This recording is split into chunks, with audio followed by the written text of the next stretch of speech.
是已经死了吗？这是哪儿？姐姐想装晕逃避婚事，那是不可能的。姐姐，战王被废了双腿，而你也是废柴，你俩天生一对，嫁他错不了。而我呢，只能委屈点，替姐姐嫁给二皇子喽。将军府一门双威，今日同时出嫁，一位嫁二皇子，真是好福气啊！我穿越了，这具身体的主人是将军府嫡次女程瑶。你不是程兰，我叫程瑶，是程兰的二姐。追着二皇子满京城跑的那位。从前是我不懂事，我今后会好待你。你敢？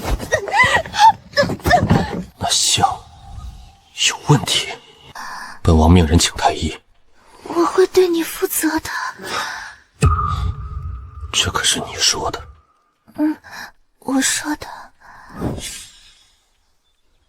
太丢人了！这具身体的原主，将军府流落在外的嫡次女，8岁被接回府，却无人疼爱，痴心错付，被庶妹程兰算计，强行改嫁战王，而我接替了她。王妃，你醒了，王爷在前厅等您一起敬茶。他怎的不早些喊我？都日上3竿了。回王妃，王爷说您身子不适，让您晚些过去。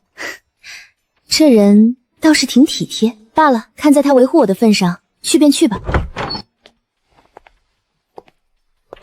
我又没招惹他们，摆这副脸色给谁看呢？程瑶，你平时最讨厌迟到，我们都等你好久了呢。好会拉仇恨，明知众人对我有怨，还专门提我来迟，这是火上浇油。也不知是谁在熏香里做了手脚，王爷怜惜我，特意让我晚些过来。不成想你们都在等着，他居然对他这般体贴，凭什么？我仰慕了他那么多年，他连看都不看我一眼。瑶瑶，你替程兰嫁过来，戏弄了王爷，落了战家的脸面，王爷还对你这么好，真是羡煞旁人呢。夫君，疼！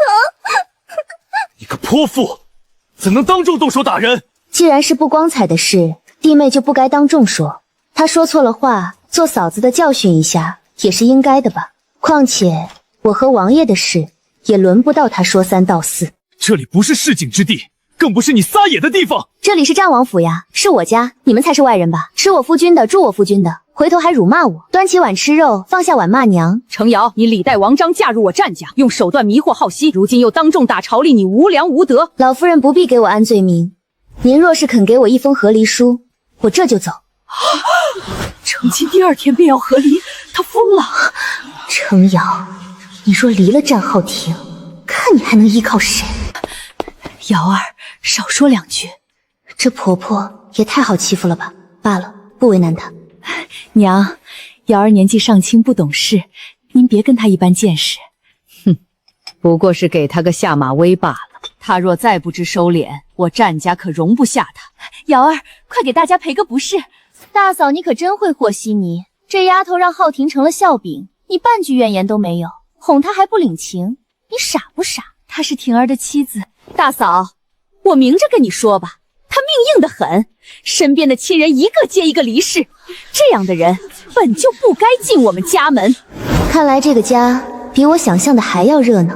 无所谓，兵来将挡。你们去外头打听打听，自然就知道了。这种人战家不能留，留着是要倒霉的，还是早点走吧。用这种手段嫁进来的人，哪里配当王妃？一群人日日靠着战浩庭讨好处，倒来对我指手画脚，真是可笑。机会来了，我家人都是病逝的，不是我的缘故，我没有害过任何人。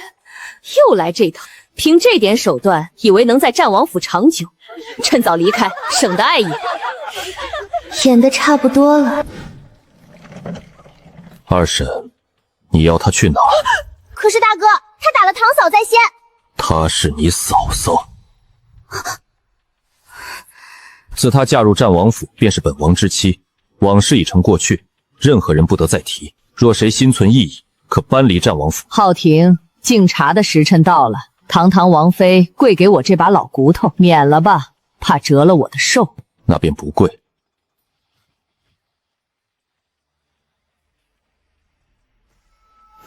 不对劲。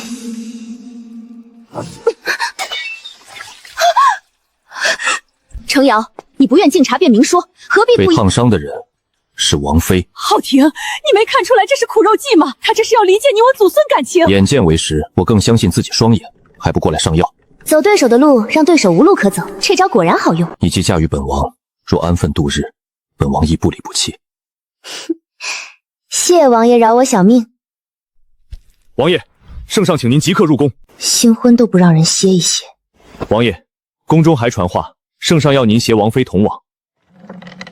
等等，皇帝要见我。我想起来了，我穿越前看过的那本书，战浩庭这次入宫，正是全族蒙难的开始。他10岁奔赴战场，守护百姓10余年，收复失地，是大奉真正的英雄。我陪你一同前往。不行，我绝不能让他走进那个局。第一次离权力中心这么近，说不紧张是假的。你在此处等我，不必担忧。战浩庭，你一定要平安出来。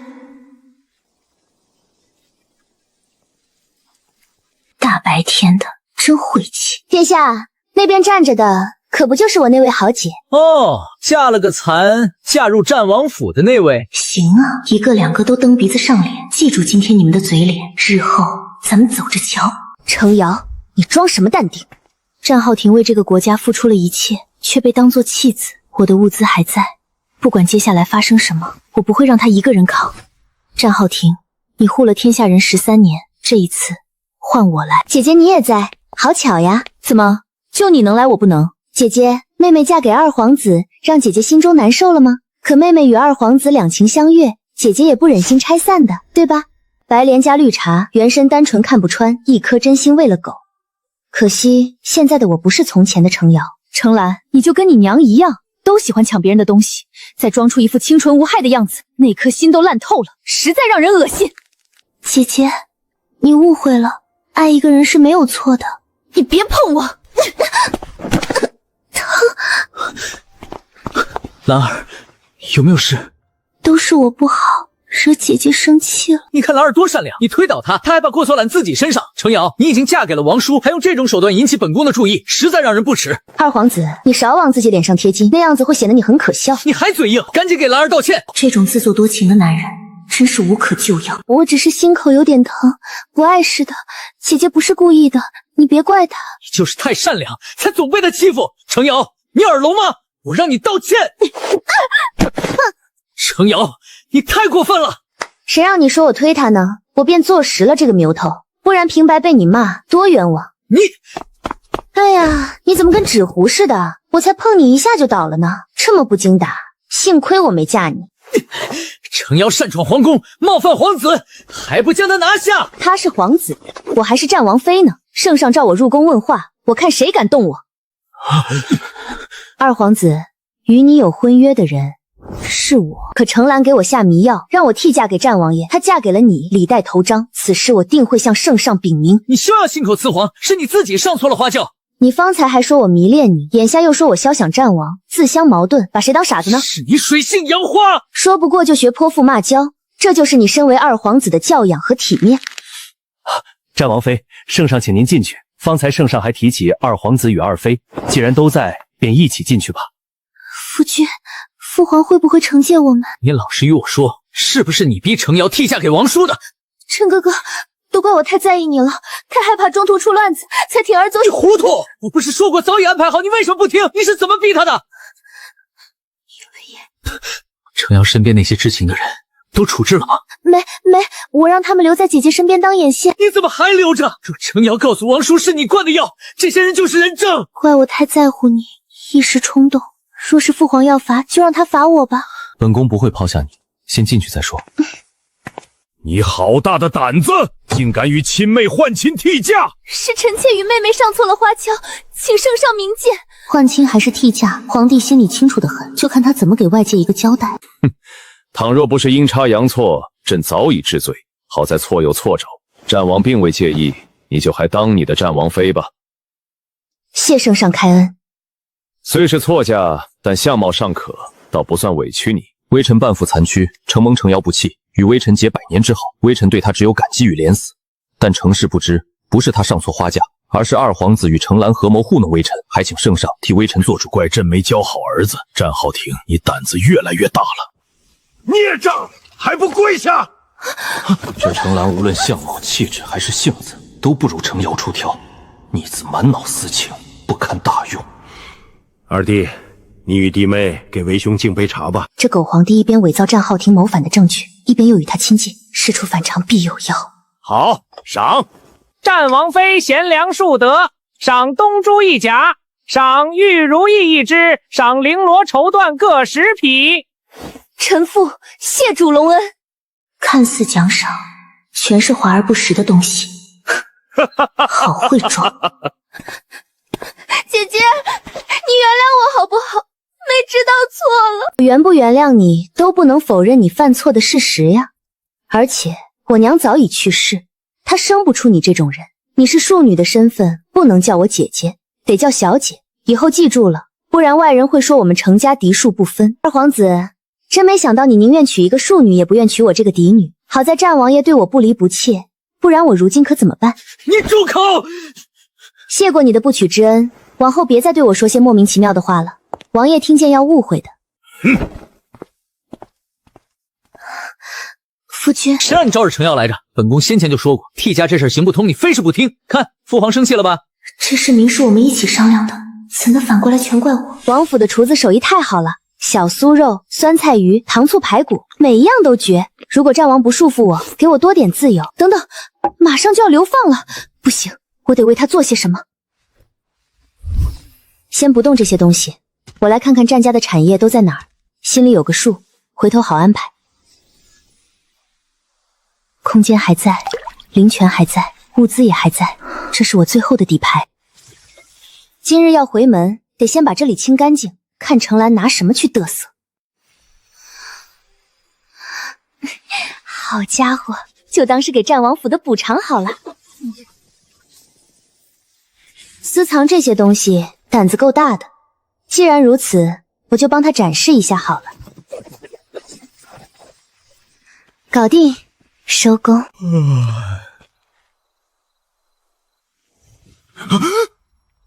不好了！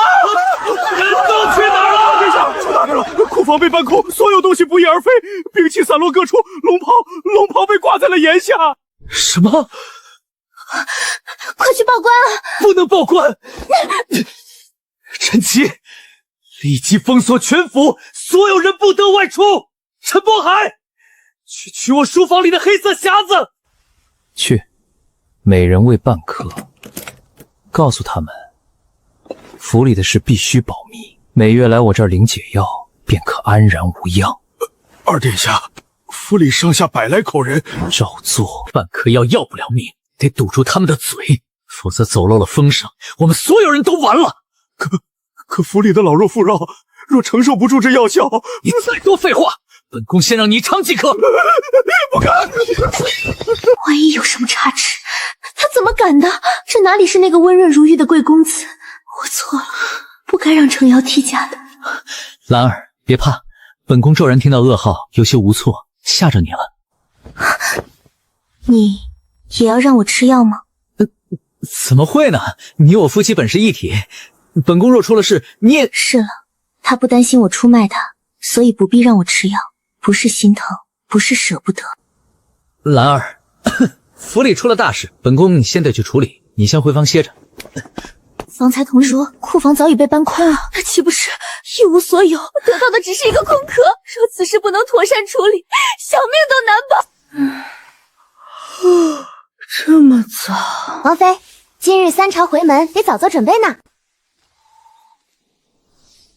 好帅，浑身上下满满的安全感，就像像什么来着？反正就是让人心安。靠，我怎么又在看他？冷静，冷静。娘给你准备的回门礼。这么多，你这么忙也陪我回门吗？她今日好美，王妃不希望本宫陪同。你怎么会这样想？丈夫陪妻子3朝回冥，是对妻子的尊重。你能抽时间陪我，我不知多高兴呢。能陪王妃回门，也是本王的荣幸。那我们快走吧。在逆境中依旧从容淡定，真正的强者。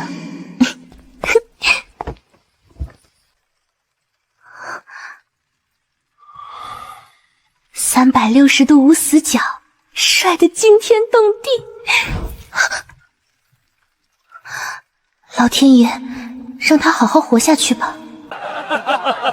家辉啊，一门双须，光宗耀祖，满国都谁有你风光啊！程叔，圣上有意扶持二皇子，您做岳父的至少不能拖后腿啊！二皇子乃人中龙凤，来，不说这些，喝茶。若二皇子继承大统，瑶儿便是母仪天下的皇后，程叔便是国丈，此乃家族千年难遇之幸事。嫁给二皇子的不是瑶儿，是兰儿。是上错花轿了。俩孩子喜欢的人刚好相符，瑶儿喜欢战王爷，兰儿喜欢二皇子。成亲当日私自调换了，也没对外公布。一会儿我得好好说说他们，太胡闹了。程瑶追着二皇子跑，闹出那么多笑话，人人皆知，怎么可能转头就喜欢战王了？这天儿也不早了，去看看新人回了没。老爷、夫人，小姐和姑爷回门了。没规矩，那是二皇子与皇妃。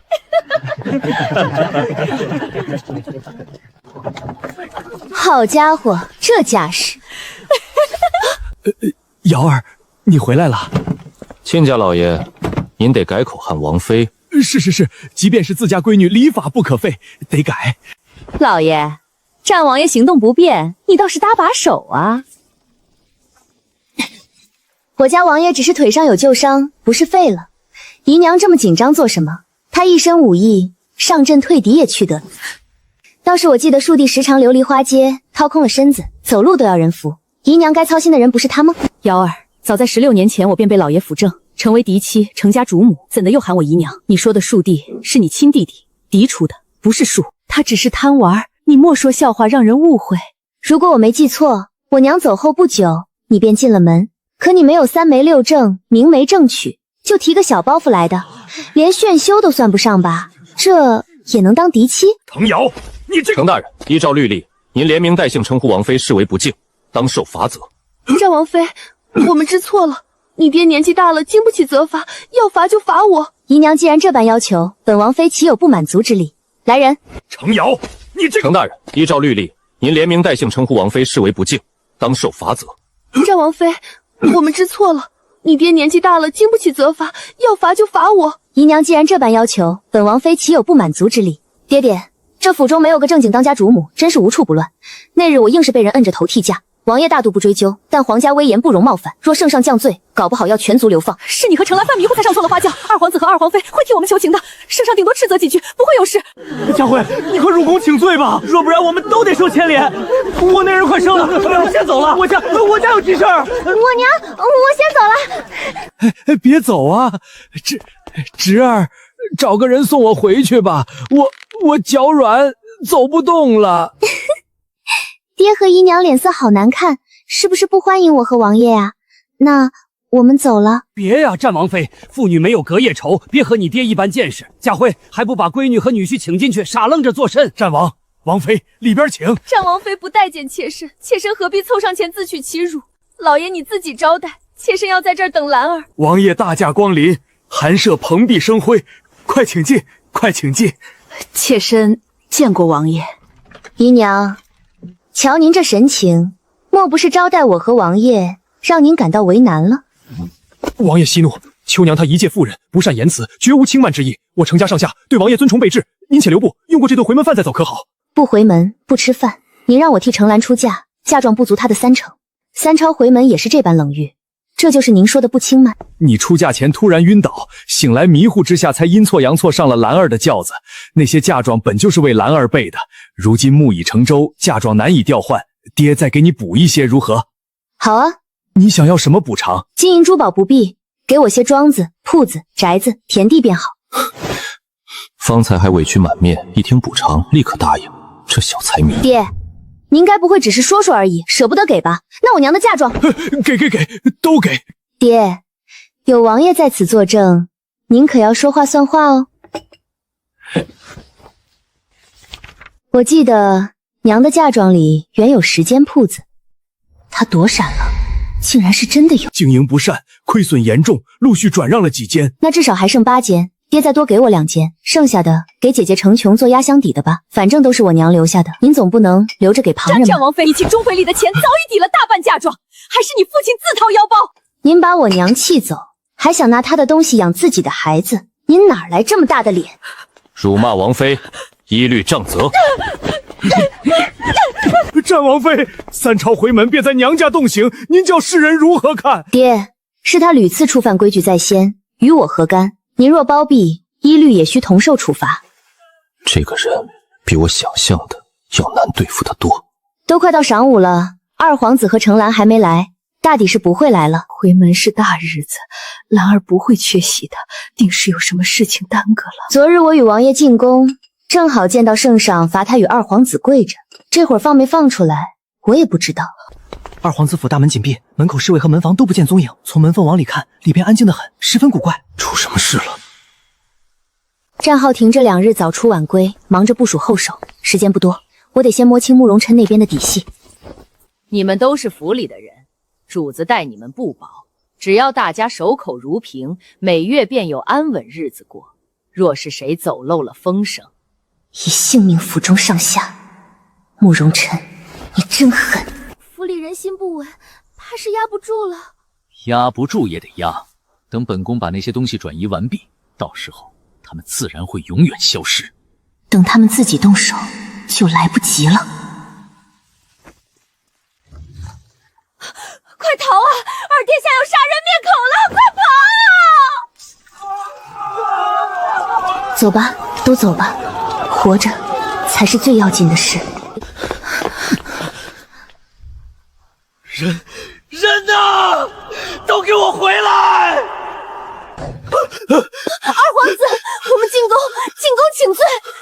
他已经失去理智了。二皇子，你醒醒！对，进宫，父皇一定会原谅我的。来人，备车！他走了，连看都没看我一眼。什么爱我一生一世，什么舍不得我受委屈，全是假的。多谢先生。想抢先去自首，争取宽大处理，没那么便宜的事。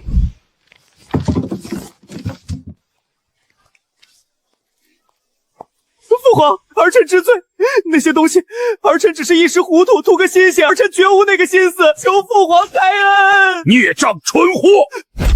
圣上息怒，二皇子虽糊涂，但金龟是主动来认罪的，您别气坏了身子。这个蠢东西不是做了那些事，而是做了吗还藏不住。整个王府的人都跑到街上去嚷嚷，他要我如何收场？传禁军统领石怀安，传令封锁京城各路口。二皇子府中有贼人潜入，放置禁物陷害皇子，府中人不明真情外出曹谣，一律抓拿归案。末将领命。禀圣上，大理寺丞杨大人求见，刑部冯大人求见。大皇子、三皇子在殿外候见，称有要事面圣。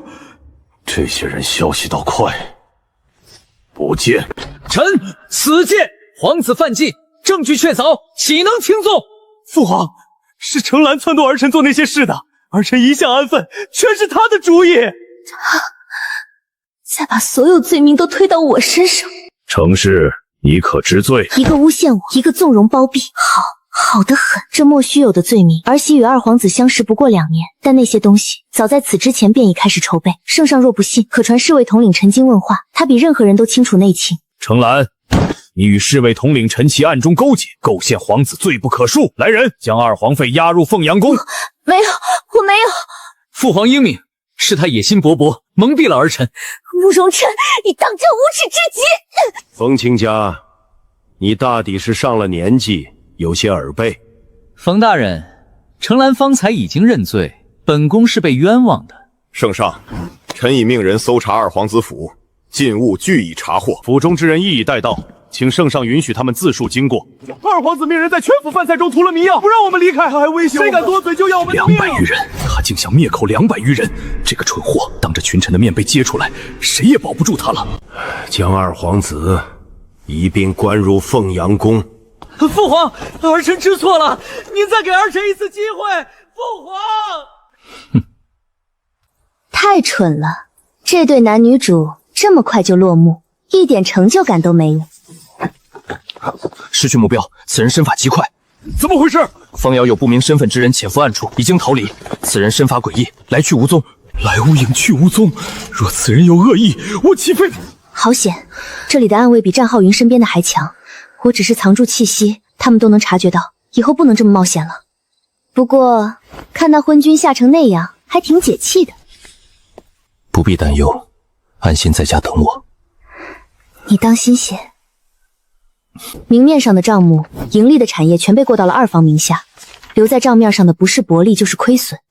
战老夫人和二娘子以为自己占了大便宜，却不知这些不过是她放出去的诱饵，真正值钱的产业根本不在这里。果然，她已经把重要的东西全部转移走了。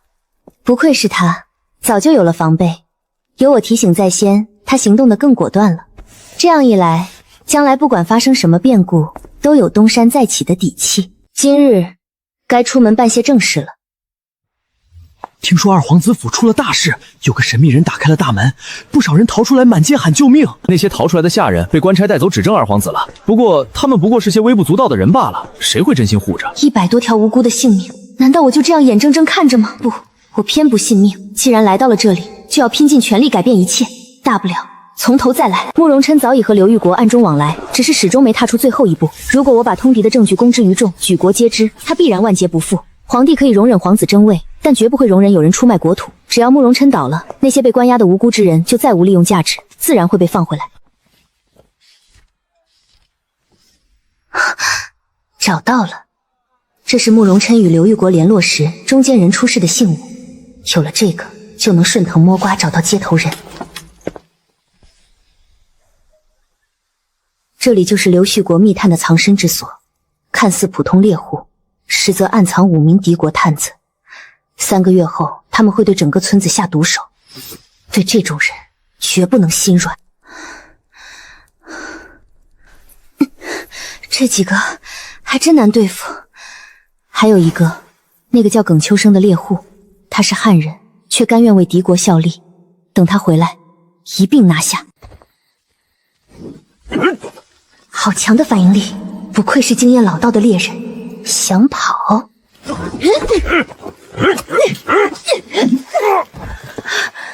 总算搞定了。二皇子竟然私通刘旭国，人证物证俱在，那几个密探都招认了。卖国贼该千刀不，该受国法严惩。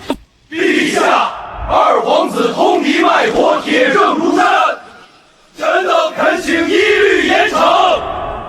皇帝现在焦头烂额，暂时顾不上别的了。那些无辜的人应该能保住了。上好的蜀锦8折清仓啊！走过路过看一看，谁还买？别家3、5折都没人要，你这儿还8折呢。蜀锦，3天后运送蜀锦的船队会出事，届时所有蜀锦将从市面消失，价格一夜飞涨。战二娘，这回可别怪我不客气了。蜀锦有多少，我全要了。王妃，您怎么来了？怎么，本王妃不能来？都说这王妃是个草包，可这气势不太像啊。王妃，这蜀锦数量可不少，您确定全要？全买。可这么多蜀锦，又是过时的花样，你买回去……本王妃的嫡姐即将出嫁，我买些布匹送她压箱底。你去向老夫人或二娘请示，给我一个最低折扣。是，小的这就去请示。王妃稍后。穷酸之人的心思真做不了假，既想面子过得去，又想占便宜。浩廷再怎么说，也该给他些零用。他这般寒酸，说出去丢的可是咱战家的脸面。那小贱人分明不缺花销，不过是抠缩成性，才做这等丢人现眼的事。回复王妃，蜀锦不卖他，他若真想要，就送他一匹，算全了情面。二夫人，这近2年蜀锦无人问津，咱铺子里的货积压了1年多，难得有人肯全部买走。铺子里有多少蜀锦？2000余匹。2000匹，怎会积压如此之多？小的以为进些新花色能带动旧货，谁知全都卖不动。你这蠢货！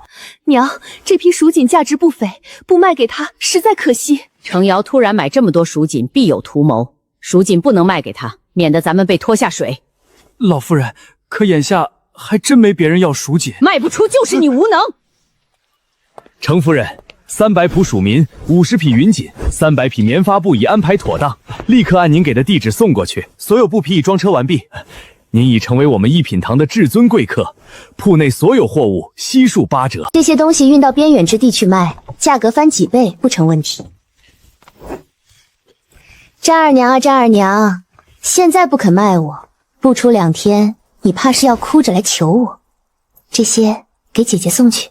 慕容琛的事已经闹得满城皆知，那些无辜的人暂时安全了，接下来就等蜀锦的消息传来。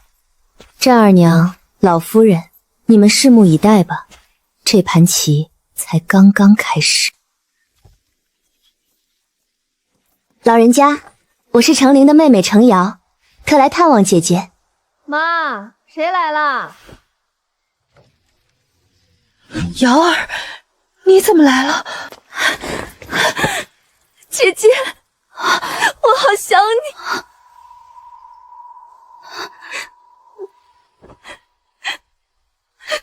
你。妹妹，姐姐，这些年你受苦了。妹妹，我吃的苦不及你1/10，我不顾你处境艰难便嫁了人，远离国都，会怪我吗？姐，你当时若不嫁，被王秋哥下场制裁，我从未怪过你。那就好，那就好。姐，你看，这是我替娘亲给你补上的嫁妆。这是程兰与我换亲，她嫁二皇子，我嫁了战王。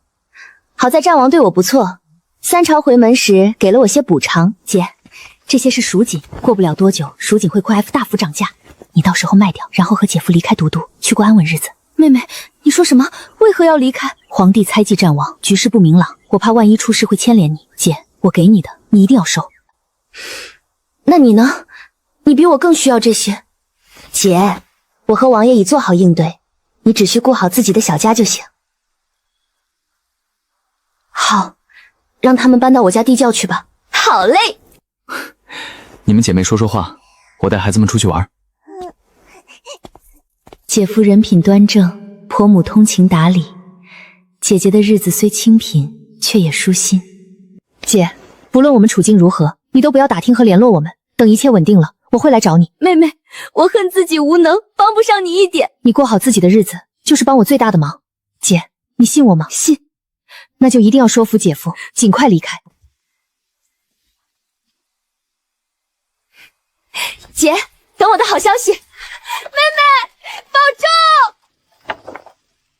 姐姐，你一定要平平安安的。王妃，战家那边同意将蜀锦5折出让。不必。王妃，这可是……我说了不必，掌柜回去复命便是。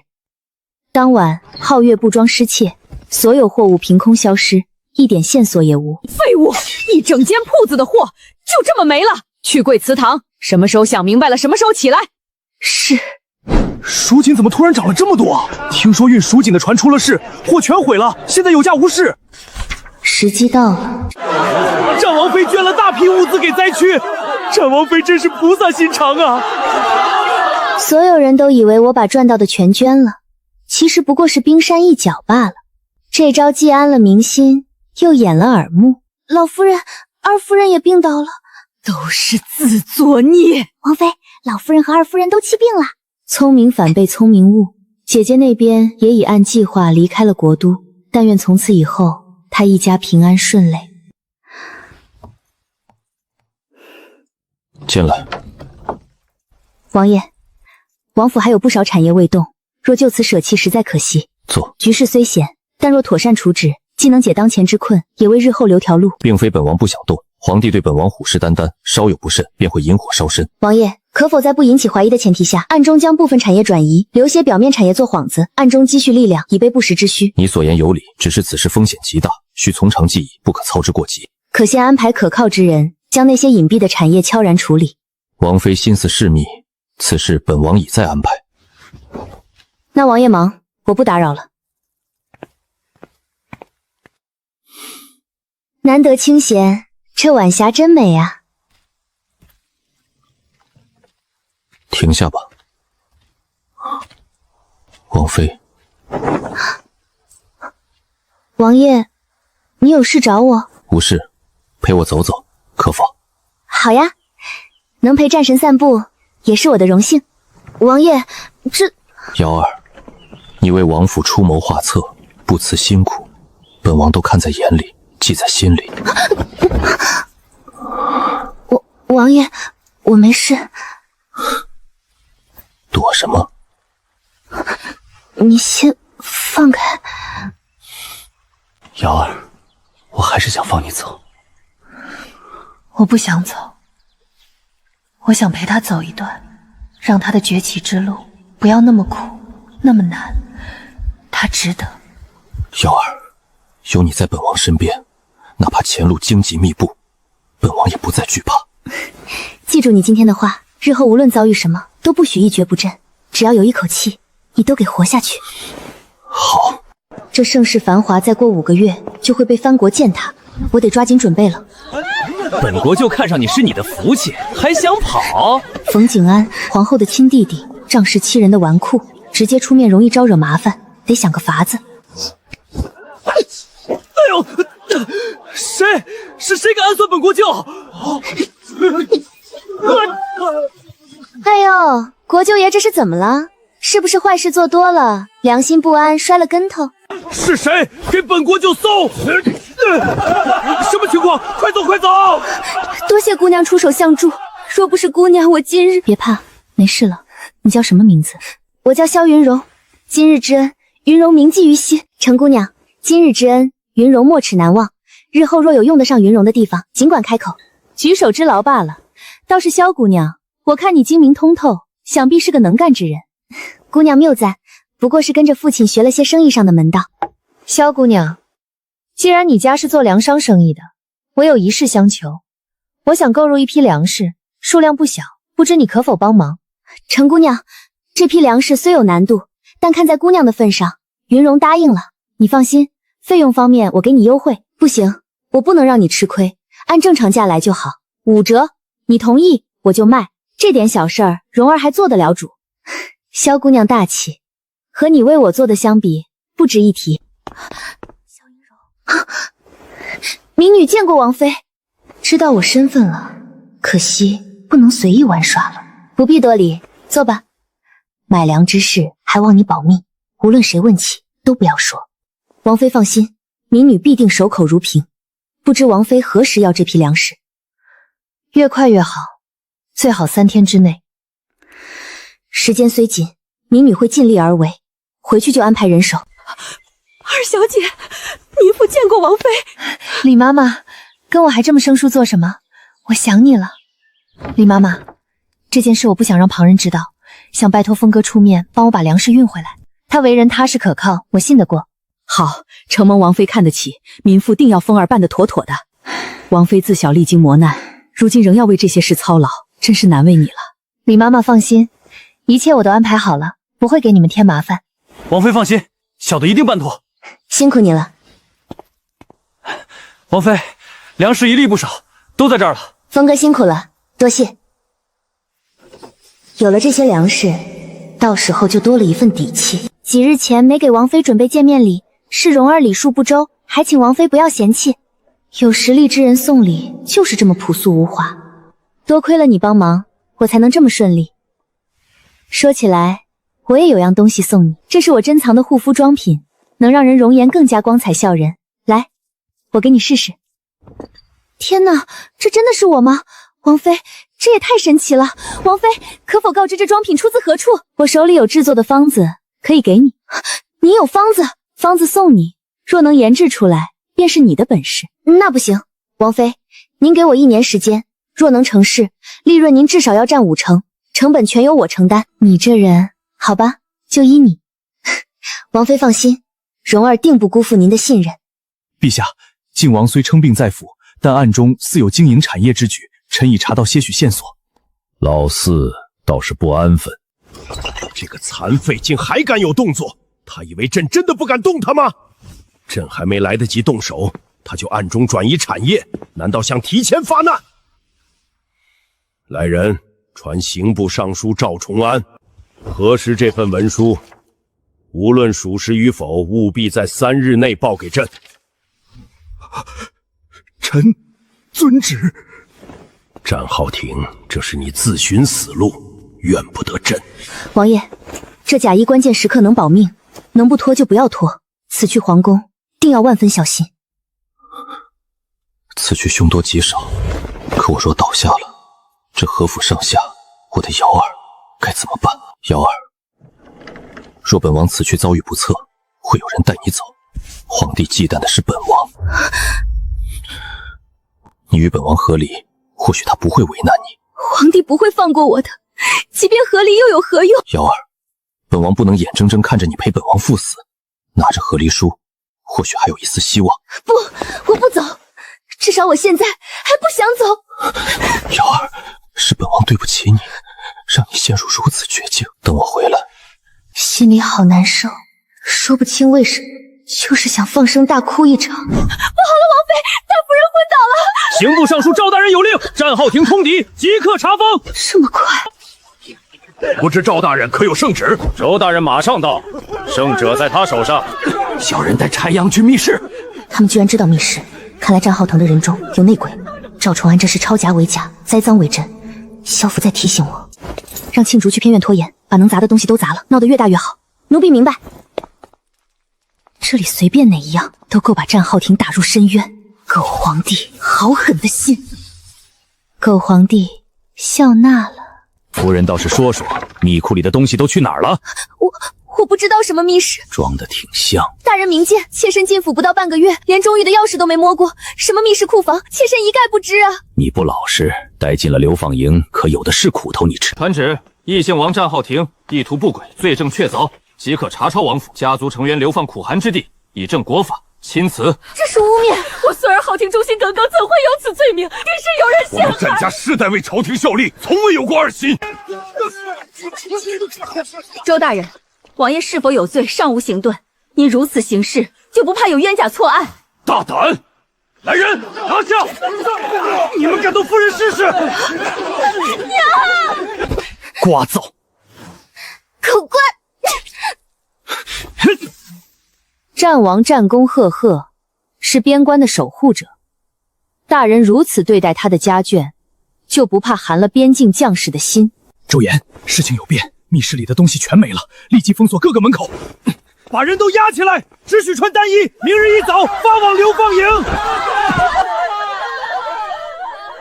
大娘子，撑住，我们还有机会。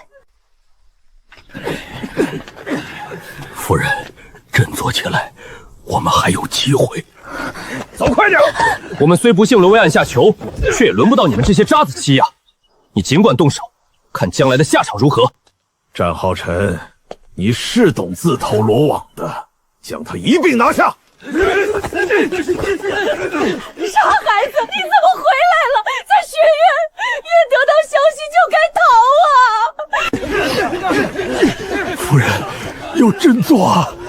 我战家百年基业，今日毁于一旦。战浩庭，你一定要撑住，只要你活下来，你受的苦，我一定帮你讨回来。废物！偌大王府竟是个空壳，那些关键证据更是凭空消失。朕的计划全让你俩给毁了。圣上，那战浩庭定是提前做了部署，但不管他如何狡猾，只要他死在流放路上，他所做的一切都将毫无意义。我的儿啊，他们把你打成什么样了？这群人，我一定要让他们付出代价。大哥，你醒醒，你看看我呀！你等着，我不会让你死在这里。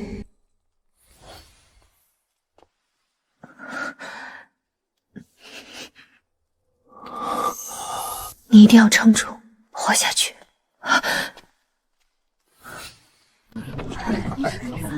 大嫂，你娘家不知道咱家出事吗？满城皆知的事儿，他爹能不知道？娘，你说对了，这是程将军写给大嫂的断绝书。大嫂，你弟弟也在都城做些营生吧？他也不来送你最后一场。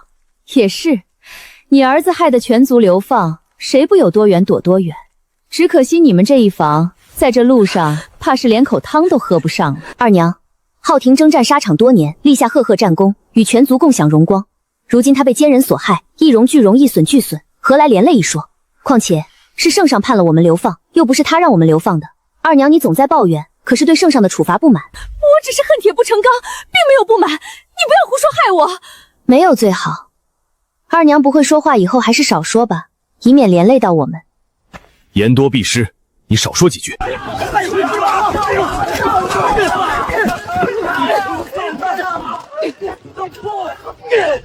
不许砸我哥，他是冤枉的。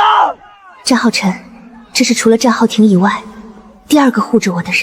叛贼，滚出我们的城！哥，我皮实，没事儿。我们很快就出城了，等会儿就好了。这是做什么？囚车只送到这里，剩下的路得他自己走喽。无妨，哥，我背着你走。背这个废人，不过是早倒和晚倒的粪便。要按二娘的意思，我们多半都走不到地方，倒不如留在原地等着算了。我好歹是你长辈，是长辈，该扶持鼓励小辈，而不是挖苦打压。都闭嘴！再吵休怪我不客气。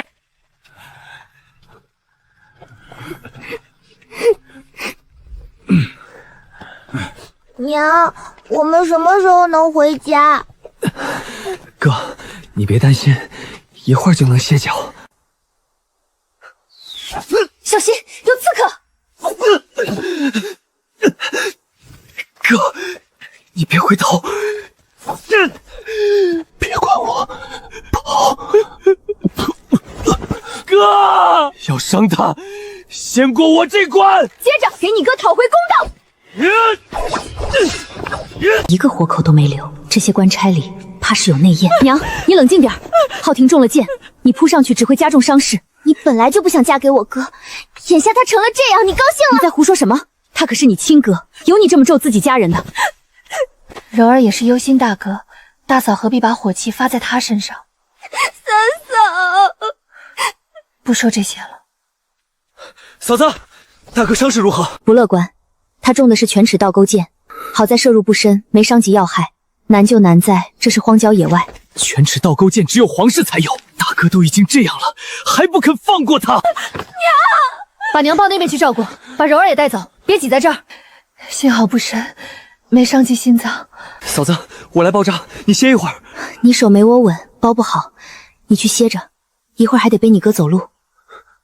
我也快撑不住了，这点药都舍不得自己用，全为了他。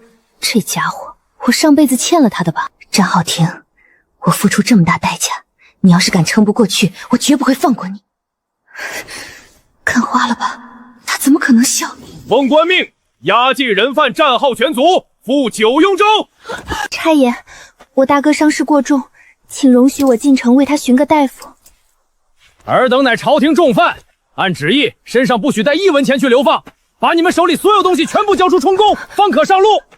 就从你开始。差爷，我们是被搜过身的，这些是后来娘家送的，不算。动作快点，谁敢不从，别怪刀下无情。谁让你强出风头？现在好了，全都没了。娘，即便我不说，差爷也会收走的，怎能怪我？如果不是你引起他们注意，他们怎会想到这一茬？娘，够了，消消气儿。照这情形，我们怕是很快就能回来交差了。九幽州那种地方，想活着走到都难。但战浩庭，你既然还有气在，我就不会让你死在半路上。启程。那谁，停下！你哥身上的剑呢？我大嫂用残剑帮大哥把剑取了。我也是抱着试一试的心态，那把残剑我已经交给差爷了。大人，小女子如今是自由身，战王仁慈，早已将卖身契还给了我二人，请大人过目。老朽这条命是战王所救，如今他落难，老朽定要追随走这一程，吃穿住宿，老朽自理，绝不叨扰官爷。小女子亦然。你二人是自由身，加入流放队伍与律例不合，但念在你等曾是王府中人，本捕头就通融一回。路上你二人与犯人同等待遇，需安分守己，服从管束。谢大人开恩。头今天也太好说话了。大娘子，你们怎么这么傻，又回来了？夫人，我放心不下王爷。老朽这把老骨头，若能为王爷尽绵薄之力，便是再苦也值得。奴婢见王妃，我们已被贬为庶民，当不得这称呼了。你们如今是自由身，更不要以奴自称。难得你们念旧情，肯来照顾浩庭，以后就是自己人，谁也别想指使你们干活。不让他们伺候，那来做什么？白白分我们一笔食物。我和萧伯会照顾好自己的。二婶，方才您没听清吗？他俩食宿自理，何来分食一说？我们落难之极，二位不离不弃，往后便是我们的亲人。红袖，你喊我一声嫂子便好。萧伯是长辈，直呼我名字就行。好，我来背吧。有劳萧伯。原地休息。老伯，我夫君伤重发热，想借个破瓦罐、一点水、一把生姜，这些饼子和馒头给您，瓦罐用完就还。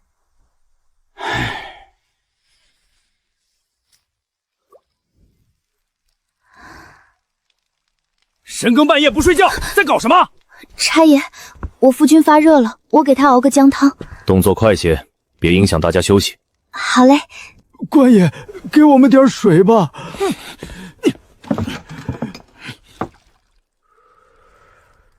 瑶儿，把饼子泡在焦汤里，喂给浩庭吃。反正我也咬不痛，给哥吃吧。不过你可不许偷吃啊！吃不下就给你们祖母。程瑶，还不赶紧盛碗姜汤给老太太？姜汤不多，我熬的，我们这一方先用。哼，姜汤一会儿给我们端过来。二娘，那是给我哥的。这饼子硬，你哥吃不了。算了。本是同根生，为何要这样？嫂子说的对，那饼子不吃也罢，咱们吃这个。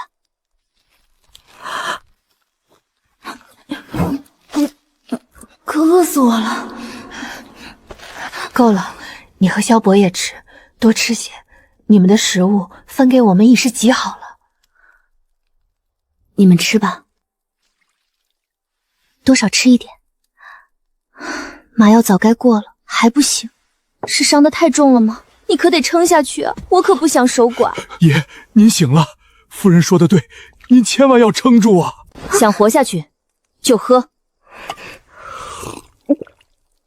居然是甜的，还格外好喝。别声张，你嫂子是用尽办法让我们活下去，活着比什么都强。喝。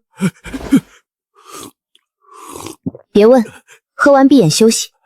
这流放路，别人走的是绝路，但我和战庭走的是生门。只要离开这里，往后天高海阔，谁也拦不住我们。你轻点儿。夫人，爷伤得重，老奴这粗手粗脚的，怕是不合适。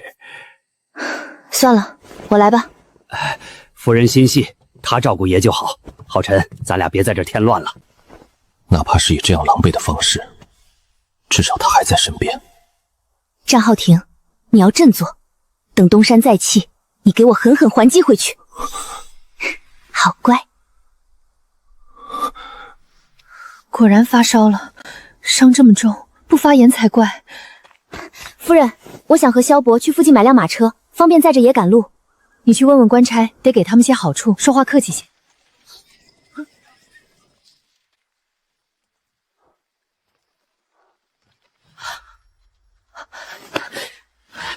侯萧，你外祖母来看你了，快叫人啊！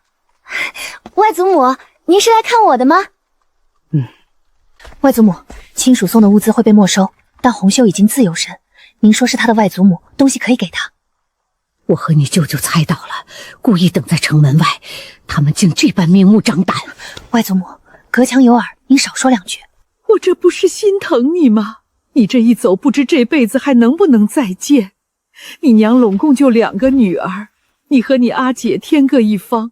外祖母，我会回来的，阿姐也是。里边装了些吃食和细软，银票是惠民银行的，各处可兑，小额的路上用，其余千万藏好。外祖母，家里那么多事，生意也比以往差了好几倍，您哪儿来的？哼，烂船还有3斤钉，你这傻丫头瞧不起谁呢？这是咱燕家的信物，你若遇到困难，去找带有此图腾标识的商行铺面，出示此物，自有人帮你。对了，既然你丫鬟是自由身，这辆马车就给她，正好载你夫君。可您怎么回去？哈，雇辆车呗，实在不行就走回去。那您最少得走1天。你要走1000多里路呢，我这点算什么？外祖母，我不会那么走的，您信我。好，好。老夫人，您的孙女现在是我呢。外祖母，多保重。外婆，等我。这死丫头什么时候变得这么爱哭了？从前跟谁都不亲的。老夫人，咱们身上有银子吗？不是你们带了？带了，在包袱里。丫头，停下！官爷，凭什么我们的东西被没收，他的就能留下？你瞎呀！那是人家丫鬟的亲人送的。你有证据？凭什么我们走路，他坐马车？谁被打成重伤，又恰好有马车，我也准他坐。祖母年事已高，娘身子虚弱，他们才是长辈和弱者，你不给他们让座是什么意思？娘，他在编排您。柔儿，休要胡说，你大嫂坐车是为了方便照顾你大哥，我没他细心。您从前照顾阿爹不也？我和你爹是夫妻，无所顾忌，你哥也得你嫂子陪伴照料。娘，说来说去就是惯着他。瑶儿，别管他，你上车。让老太太和浩庭坐车，我是来告知你的，不是和你商量。那我也明着告诉你，不可能，这是全族人的意见。你一个人想对抗所有人，老夫人不会照顾伤患，反而可能让他伤势加重。我是他的妻子，我来照顾他，天经地义。你们听到了？程瑶说老太太会害浩庭，做祖母的反而害自己的孙子，可笑不可笑？为了不让长辈坐车，什么话都说得出来。不孝不义，难怪落到这般田地。别听那些有的没的，养好伤才是正经事。我知道，你记住就好。程瑶，大家都在骂你，你看看自己错得多离谱吧。算了，让老太太上吧。好啊，孝子当头鸭，哪怕老太太一向苛待我们大房，我也认了，让她坐。但浩庭不能与她同坐，还得辛苦你和萧伯轮流背。好。程瑶，我九哥脚底都磨烂了，你还让他背大哥，你怎么这么狠？难道我愿意让他背？若不是无可奈何，你大哥也不想让任何人背。我虽见识浅薄，却还有几分骨气，绝不受嗟来之食。走快点儿，磨磨蹭蹭的，是不是不想走了？你们还有没有人性？老太太年事已高，走不动了，怎能如此对待她？他一人拖累整个队伍，到底谁残忍？为难老人就是残忍。看来战王把你们保护得太好，不知世道险恶，罚你们3日不许领吃食，好好反省。罚3天不吃饭，老太太走不动，我们怎么活呀？怎么办？不用管，他们在演戏罢了。可是老太太确实走不动了。她演了这场戏，就是想让咱们求她做。老太太是有些苛待咱们这一房，但她终归是祖母的身份，马车空着也是空着，就让她坐吧。娘，我不会让她挨着浩言，那就让她单独坐，我去跟她说。我们家重德重孝，你自小流落在外，养父母又那样不堪，养成你自私没教养的性子也就罢了，可你当众顶撞祖母，让我们的脸面往哪儿搁？好好好，你大公无私，有教养有涵养，和我这粗鄙之人成了一家人，委屈你了。你跟老太太过去吧，我们大房容不下你这尊大佛。什么时候你一个人就能代表大房了？现在就是我说了算，有意见也给我憋着，不可理喻。第一，车是红袖的，由他来赶。第二，车里最多坐2人，不然马会累垮。其中1个名额得留给我们大房。程瑶，你算老几？老太太活着呢，轮不到你当家做主。红袖，这车谁说了算？红袖是夫人的人，红袖所有的一切都由夫人支配。娘，雨柔，娘，我追了一整天赶上来。傻孩子，你追来做什么？娘，我被夫家赶出来了，他们说咱家出了事，怕牵连到他们，就把我和彤彤撵了出来。这群趋炎附日的东西！外祖母，彤彤，委屈你了。娘，我要跟你们一起走，别犯傻。流放路上凶险万千，你别自寻死路。娘，我没有家了，不跟着你们我还能去哪儿啊？那你也不该带上彤彤啊。外祖母，我不想被继母拿捏，我要跟着娘亲。玉柔，你说你傻不傻？少家要赶你，你就哄哄姑爷留下呀？你看你才走一会儿就这样，不是给我们添麻烦吗？二嫂，你说这话先摸摸自己的良心。我是受娘家牵连才被赶出来的，我还没怪娘家呢，你倒嫌弃起我来了。看来这战玉光也不是省油的灯。浩辰，累了就上车歇会儿吧。嫂子，我还能撑一会儿。萧伯年纪大了，比我更吃力。九哥，分明就是为了折腾你和大哥，才不让大哥坐马车的，你还顺着他。大嫂负忧头都必要害我们。你还替他说话？你是被他灌了什么迷魂汤吗？大哥的命是大嫂救的，就冲这一点，我愿意听他的。昨晚大嫂熬的姜汤，我喝了之后身体轻松许多，脚上溃烂的伤口都结疤了。大哥本来气若游丝，被大嫂照顾后气息平稳了许多。九哥，你没救了。外祖母准备的很齐全，这些药以后给浩庭用的就有了出处。哎呀，大嫂，咱们还没分家呢，你总是一个人吃独食，不好吧？那请问你们那边有煮我这几个人的饭吗？我才带那么点吃食，自己都不够吃几顿的，可养不起那么一大家子。那你呢，三弟妹，有吃的分给我们吗？我也没有。你没有在这说什么风凉话，你们有食物不分给我们，你们才是吃独食。浩庭娶的这个妻子怎得如此粗鲁？何止粗鲁，简直不知礼义廉耻，不孝不义，竟如此不堪！你还不知道吧？她是替嫁给浩庭的，也不知使了什么手段，哄得浩庭把她留下，还处处护着她，宠上了天。我循规蹈矩伺候夫家那么多年，丈夫嫌弃我无趣，她用那样的手段嫁入王府，反而被宠爱，凭什么？只可惜呀，她费尽心思嫁进来，什么好处也没捞着，反而跟我们一起流放。她现在一定后悔得很呢。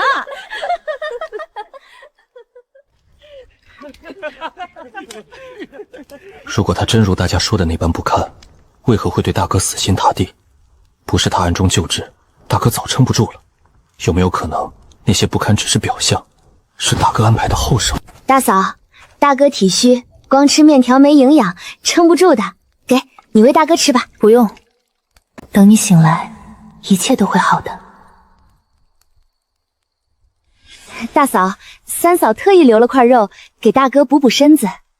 不用。程瑶，你什么意思？三嫂好心拿肉给大哥补身子，你不要？你是想让我哥饿死吗？那你去啊，你去喂给你哥吃，你能喂得下去，我感激你。喂就喂。你动动脑子，大哥现在只能喝流食，哪里吃得了肉？九哥，你骂我！大嫂可以将肉炖烂一些，让大哥吃肉糜嘛。不想。为何？怕你们。大嫂，都是一家人，怎能说出这种话来？防人之心不可无。太可怕了！快走，这段路不安全，都加把劲儿！走快点，别让后面的人追上来！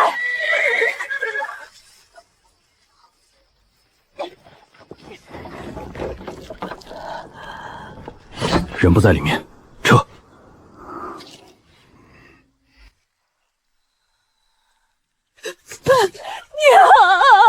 反正也走不动了，倒了正好省事。既然天要收他，何须费粮？拖走，埋了。大人，战家虽为罪臣，然圣旨判的是流放3000里，并非就地处置。若外祖母死于押送途中，朝廷法度何在？您的差事又如何交代？这丫头并非罪犯，来日不可限量，不可得罪。来了，女主终于出招了。倒是有几分孝心，带回去吧。能不能活，听天由命。外祖母，你一定要撑住。这马怕是废了，不如宰了分肉。这马留下来也照料不了，马车能挡一次刺杀，已经值了。快走！跟不上的就死在这荒山里，还敢挡？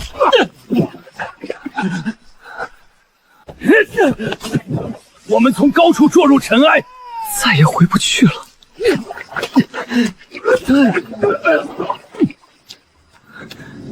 我来保，你跟紧队伍。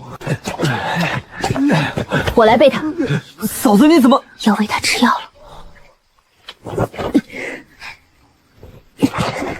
背着人是慢些，差爷开恩，我们一定跟上。太沉了，不过成功带他进来了。先在这里处理他的伤吧。狗皇帝，这笔账我记着。双腿的问题是体内余毒所致，现在失血过多，暂时只能打消炎针稳住。他醒了。这人哪怕半死不活，骨子里的气势仍在，什么借口都瞒不了他。这一勾不是阻止，不是束缚，是信任。这是哪儿？他看不见，是空间屏蔽了他的视觉，还是伤势所致？我们歇在破庙里，你太累了，睡吧。这人的气场，哪怕躺着看不见，也让人觉得骗他是大逆不道。2天没洗澡已经够难受了，要是2个月不洗，不敢想。战浩庭和萧福这2天太辛苦了，给他们也补补。走吧，多吃点，这样才有力气背你哥。谢嫂子。谢啥？都是自己人，互相扶持才能活下去。张嘴。嫂子，你也吃。我和你哥都吃过了。才这么点时间，吃的什么？那娘和小妹，他们也会有的。那萧福、红袖，吃你的吧。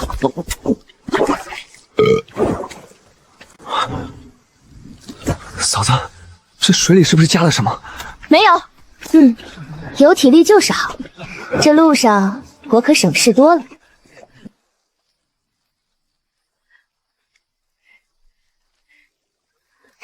娘，您先吃着，姜汤一会儿就好。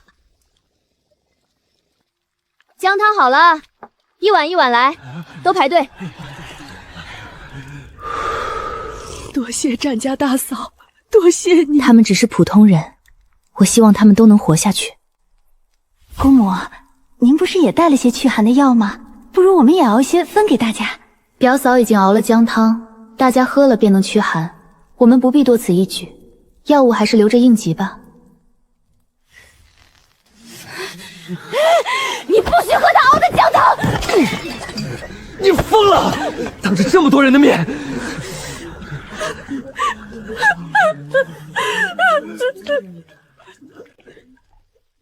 九表哥，你累了一天，吃点东西吧。我已用过饭了，雨桐表妹你自己吃吧。这吃食虽被雨水泡过，但还能吃的。表哥，你不要嫌弃，好不好？我说的很清楚，是吃过了才不吃，并非嫌弃。可是这是肉，能恢复体力的。我吃的也是肉。表哥，你骗人！我实话实说，怎么就骗人了？他为什么一副受了天大委屈的样子？我没骗人。九表哥，你快吃，我来照顾大表哥。不用，嫂子已经帮大哥处理过伤口了。九表哥，你弄疼我了。对不住，你走吧。我知道了，九表哥讨厌我。是，我讨厌你。那我不打扰九表哥。为了大哥，我只能如此。原书里，邵雨桐对战家兄弟体贴入微，让他俩在绝境中不可自拔地依赖他。可方才，战浩陈局居然跟他不欢而散了。算了，与我无关。尝尝。捕头好意，只是我已用过晚饭，不饿了。战夫人是早料到今日之事，才没让战将军坐马车的。战夫人喊的是我？倒也不是，只是觉得这一路不会太平，想要将军性命的人太多了，坐马车太显眼，有危险时也无处可躲。这是要干嘛？不会有什么毛病吧？这是你熬的姜汤，所以他刚才小口小口喝，搞得像饮酒一样。而且我明明是送给几个差族的，他怎么一个人全喝了？他们不爱喝。他们确实也不需要驱寒。这捕头有点怪啊！都给我快走，磨磨蹭气的。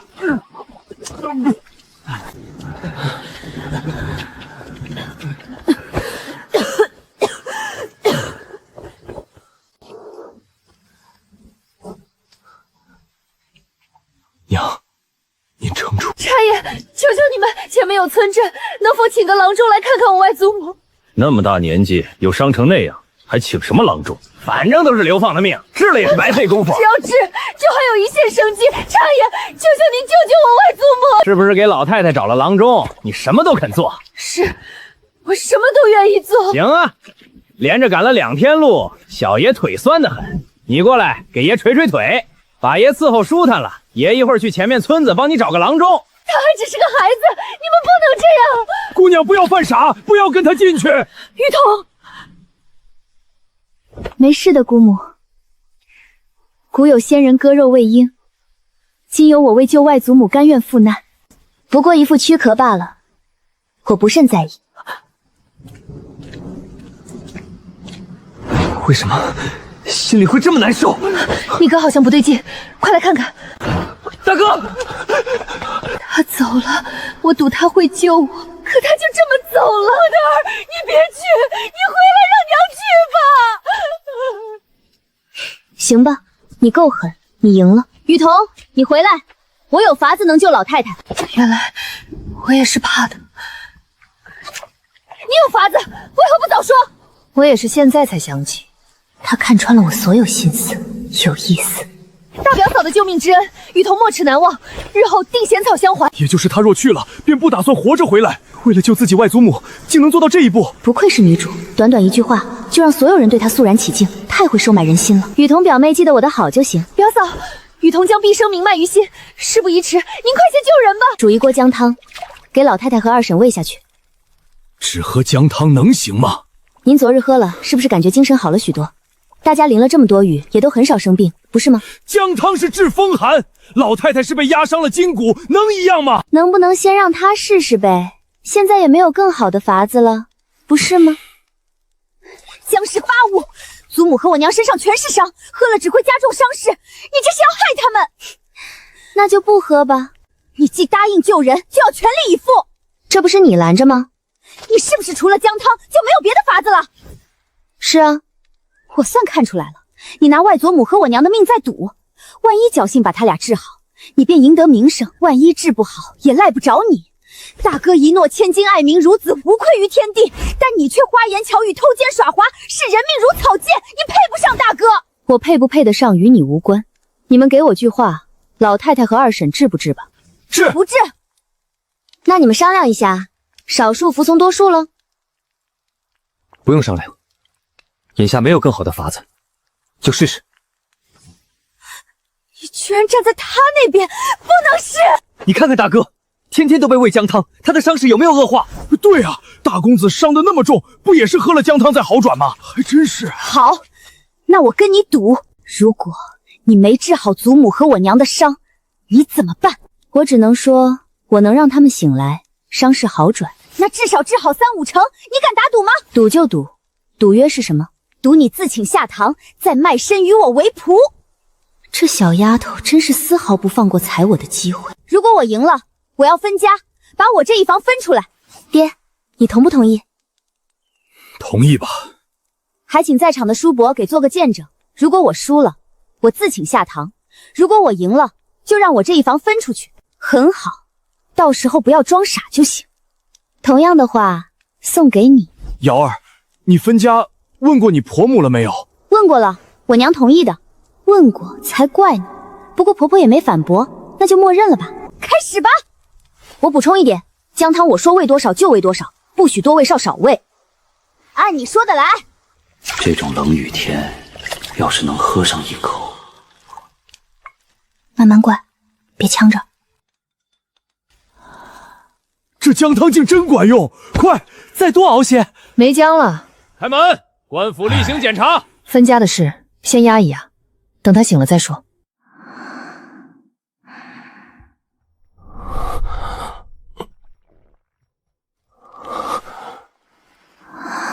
你醒了？这家伙怎么回事？一醒来就这么亲近，我都不习惯了。我昏迷多久了？我们已经走在流放路上3天了。恭喜你，战孝廷，你已经从鬼门关转回来了。大哥，你醒了！娘，大哥醒了！浩廷真的醒了！太好了，咱们有救了！受那么重的伤还能挺过来，真是奇迹。将军，多亏了夫人衣不解带、日夜不眠的照顾您。要我说，是浩廷媳妇儿会医术，难怪咱们喝了姜汤身上就有劲儿，那些小伤口也好得快，指定是瑶儿在汤里加了药。你看老太太和二娘伤得那么重，不也是一碗姜汤就救醒了吗？您这是哪儿学的医术啊？我从前流落在外，跟一位民间女医学过，回来后祖父也给我找了许多医书看，我只是记了些偏方，随便配的，没想到真管用。3天前我还是个小透明，被骂丧门星，现在把我夸上天了，这反差也太大了吧！我真没有你们说的那么厉害，我夫君底子好，他才恢复得快。祖母和二婶受的是外伤，并不全是我的功劳。大表嫂，您谦虚了。以大表哥、外祖母、二舅娘的伤势，名医都不一定能那么快治好呢。您仅凭一锅秧苍就将他们伤情稳住，您的医术已经到了出神入化的地步了。这就是捧杀，我才救了他的命，转头他就给我挖坑，把我捧得越高，往后出了差错，摔得就越惨。这女人太可怕了。表妹折煞我了，我不过略懂皮毛，连医都算不上，怎配与名医相提并论？三弟妹不是说我在拿姜汤赌命吗？你就当我有几分运气在里头吧。下次再也不能出风头了。对了，三弟妹，我答应你的做到了，你是不是该让我这一房分家了？老夫人和二娘伤势好转了，这回冯欣欣的赌约可怎么收场？他自己非要逼人打赌，现在连打得啪啪响。丢人现眼！战浩庭在这般恶劣的环境下都能好转，程瑶分明有真本事，偏偏他冯欣欣不长眼，非去招惹，让全族人看笑话。他定是有战浩林的暗卫相助，不然一碗姜汤怎可能稳住伤势？可眼下所有人都信了那个小，都信了他。若真把他那一房分出去，老太太醒来必然震怒，可已经骑虎难下了。程氏，你好大的胆子，竟敢私藏物资！得罪了差役，他以后的日子可有苦头吃了。所有人的物资早已上交，你们的还不交出来？娘，把那个包袱给差爷吧。这里面有救儿子的药，我不能交。这是我外祖母所赠之物，按理无需上交。但既然差爷坚持，那便交吧。娘，夫君的药不在这里面。你二人的东西也得交上来。差爷，我和萧叔是自由身，不是犯人，不在流放名端之中。小老儿只有几身换洗衣服，别无他物。你二人既随战浩庭同行，所携之物便算他的。少废话，交上来！你强词夺理！不交，那就从队伍里滚出去。算了，给他。可是，差爷，将军征战沙场，保家卫国，即便如今沦为罪臣，也该给条活路吧？老子不给，你能奈我何？罢了，你也不过是听人指使，跪久了便站不起来，我又何必奢望你能做回人？老东西还敢顶嘴！够了！差爷好大的威风，苛待罪臣不够，还要欺凌平民百姓，王法在您眼里当真是废纸一张吗？老子今日倒要看看，你动他一根手指头试试。战浩庭，他做了那么多年异姓王，暗中定有势力追随，他若动了一个手势，自己就得交代在这儿。张大鹏，你又喝了几口就犯浑，罪犯不听话，震慑一下就行了，没让你真动手。快道歉，否则人家告到官府，你吃不了兜着走。倒是个聪明的，3两句话就把事情轻描淡写了。大娘，对不住，是我管教不力，让您受惊了。还不过来道歉！对不住。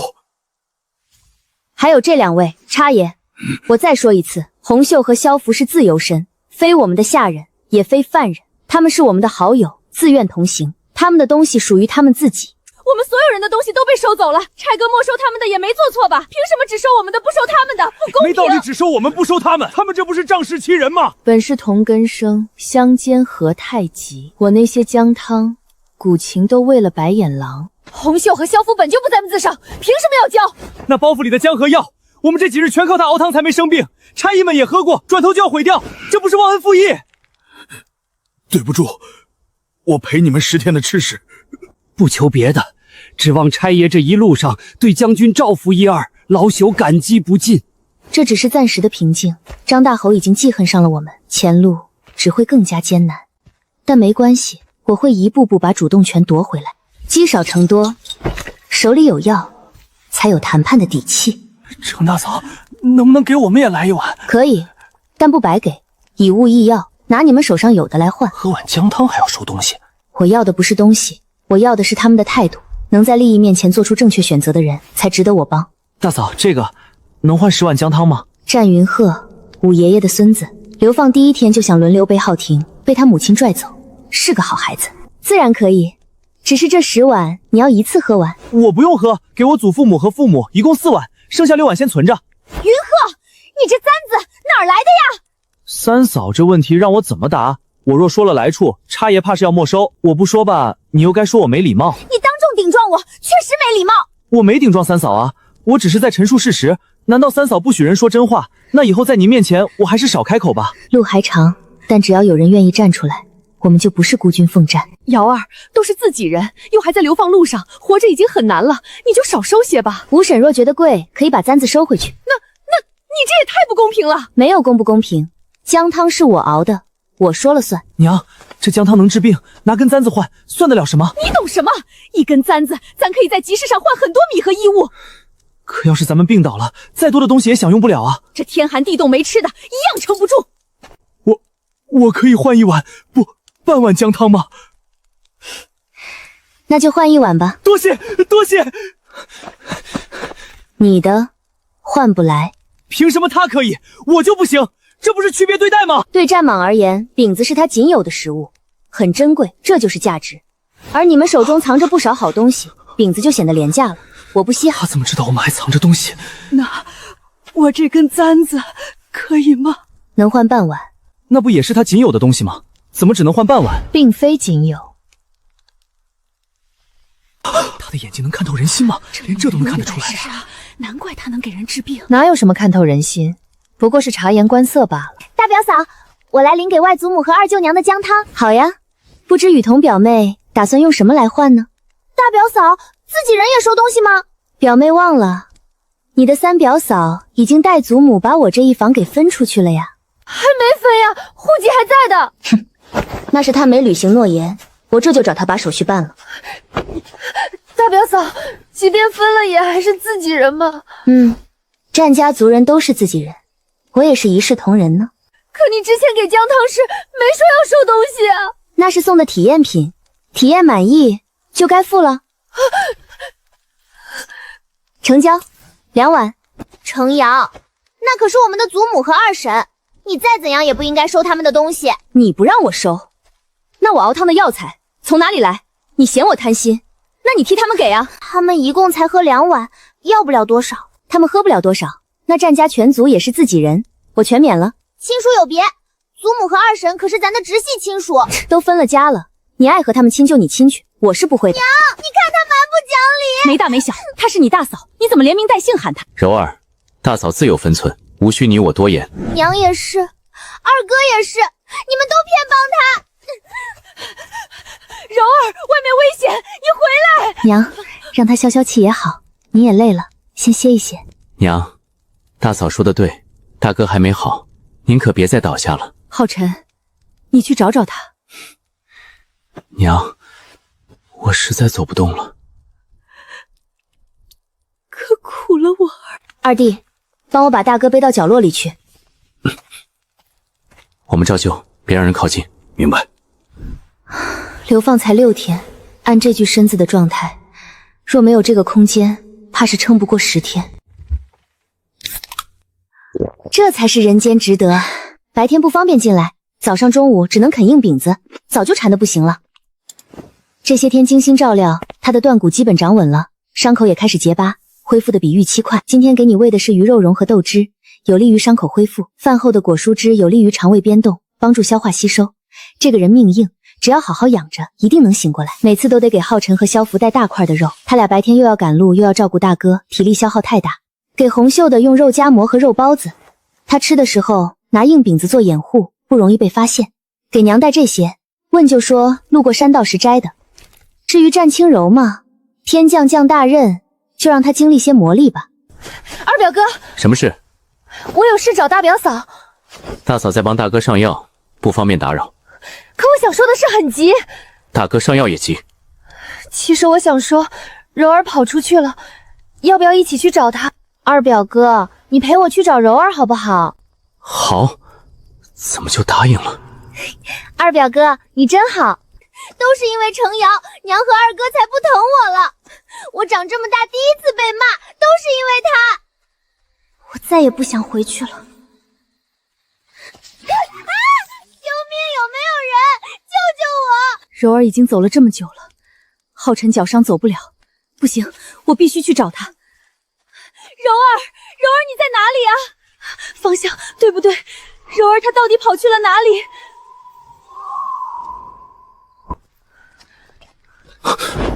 你有没有听见什么声音？没有。你看起来走不稳，我扶你吧，别摔着了。小心！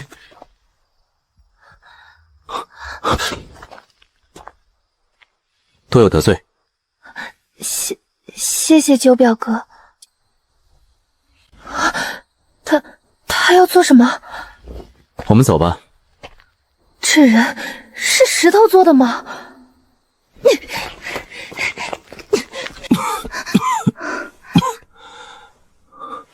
你会把脉，略懂皮毛，你会开药方，略知一二。苦了你。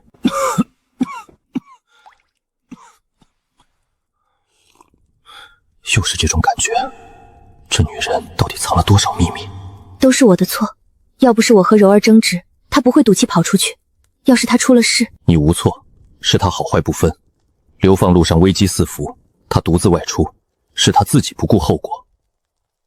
去寻一寻吧，但无论找到人与否，莫要走远。这个女人，萧福将军，夫人每次与我消失多久？约莫喝口茶的功夫。你与红袖继续蛰伏，可是您，我无妨去寻人吧。还真让他给找到了。这个战青柔啊，不是毒蛇，他是自己吓晕过去的。喂，醒醒！是你？你怎么来了？我是不是快要没命了？有可能。你别走！不走，留在这里喂血兽。我的腿又麻又沉，我活不了了。你有什么想交代的？我不要说遗言，我不想死。你不想死？大晚上的跑到荒山野岭做什么？我都这么难受了，你还难受就可以不顾后果吗？我知道我错了，还不行吗？知错能挽回得了什么吗？你不是几岁的孩子，说话做事先过脑子。还有，娘和浩辰为了找你，都失踪了。失踪了？都是我的错，都是我的错。如果他们出了事，程瑶，一会儿你来给我收。我已经给你处理好伤口了，蛇无毒，你是自己吓晕的。我没事了，太好了！等等，他刚才让我说遗联，是骗我的。这个坏程瑶，程瑶，你等等我！九表哥，我有点怕。抓紧跟上。你听，是舅母的声音。走去看看。娘！浩辰，是你吗？娘，是我，您怎么样？我腿好像断了，动不了。雨桐，把你的裙带解下来。不行，九表哥，太危险了，我们先回去叫人吧。来不及了，娘在下面就多一份危险。你在这里等着，过了1炷香我还没上来，就回去找萧伯他们。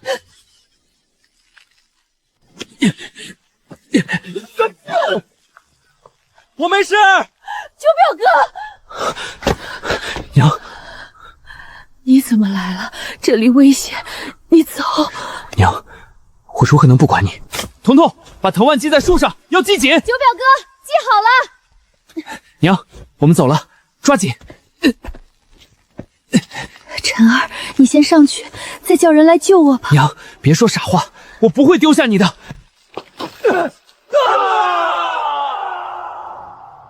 九表哥，大舅娘！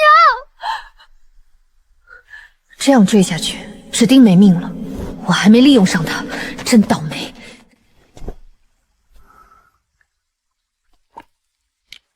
骨折加内伤，好在没伤到要害，这药能稳住。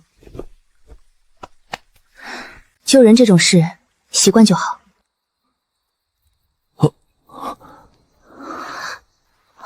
晨儿，娘，您怎样了？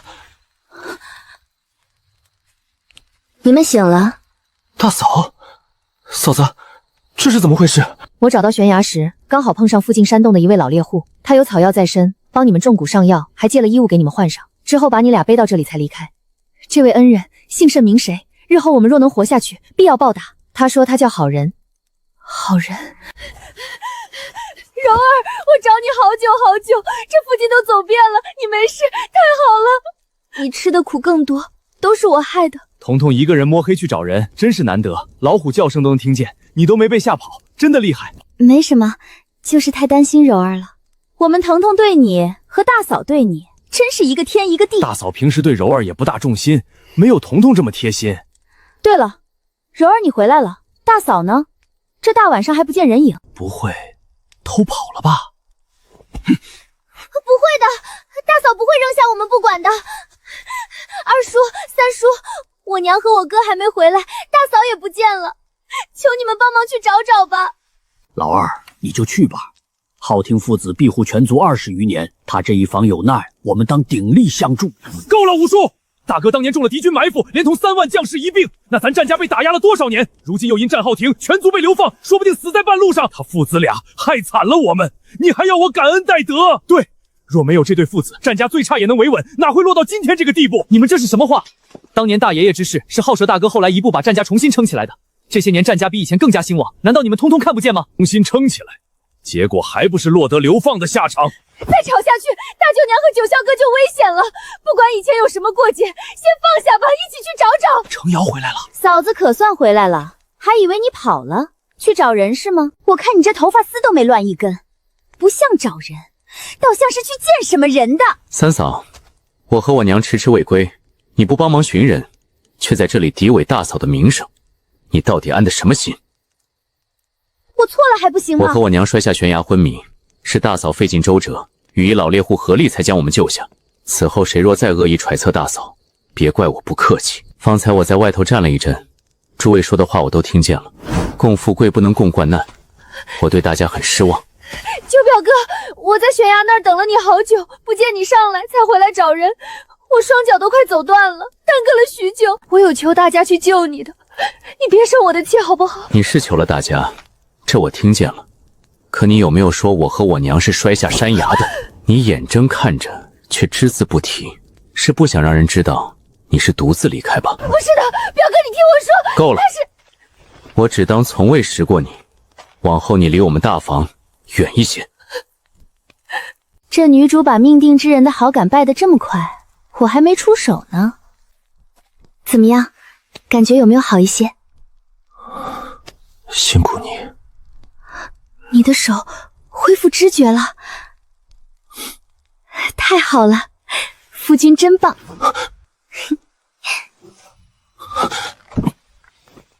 夫君，你在怕我吗？我要调皮。那夫君有什么想问我的？暗卫。他在告诉我，他的身边有暗卫跟随，这是他的底牌，他的秘密。他愿意告诉我，这是信任。可萧福和红袖都还没回来，说明外面的危险还没有解除。明明看着他步履前重，眨眼间人却已在前方20步外。这位大少奶奶究竟是何方高手？一波是来行刺他的，一波是他的暗卫，他们自顾不暇，哪里分得开身？不想挨鞭子的赶紧走，跟不上就滚！从前十指不沾阳春水，如今落得这般境地，是我自己亲手踩碎了好日子。那日他确实真心实意帮我去找妹和娘。走了，再苦把你扔在这儿。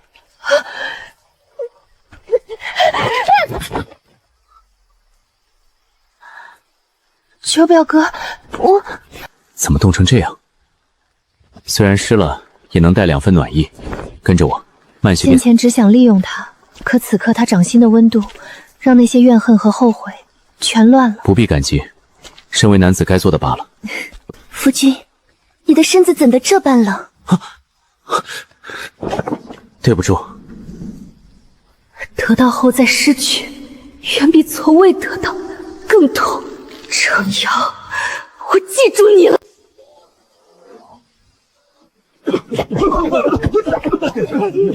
就这儿了，今晚歇一晚，别乱走。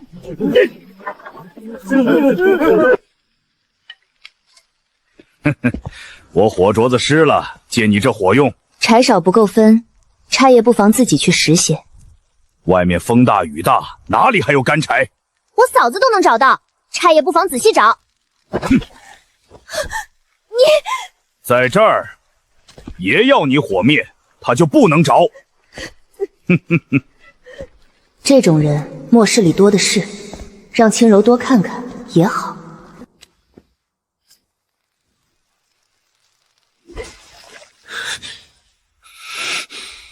怎么不服？不能动手，打了官差，罪加一等。大哥怎么办？你分明不给我们活路！这么多人没吭声，就你活不下去是吧？活不成就不要活。来，我送你一程。哼！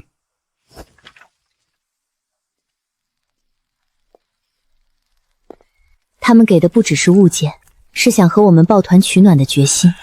这份人心比什么都值。柔，你来接手。都是阶下囚，谁还能惯着谁不成？发烧了，小福。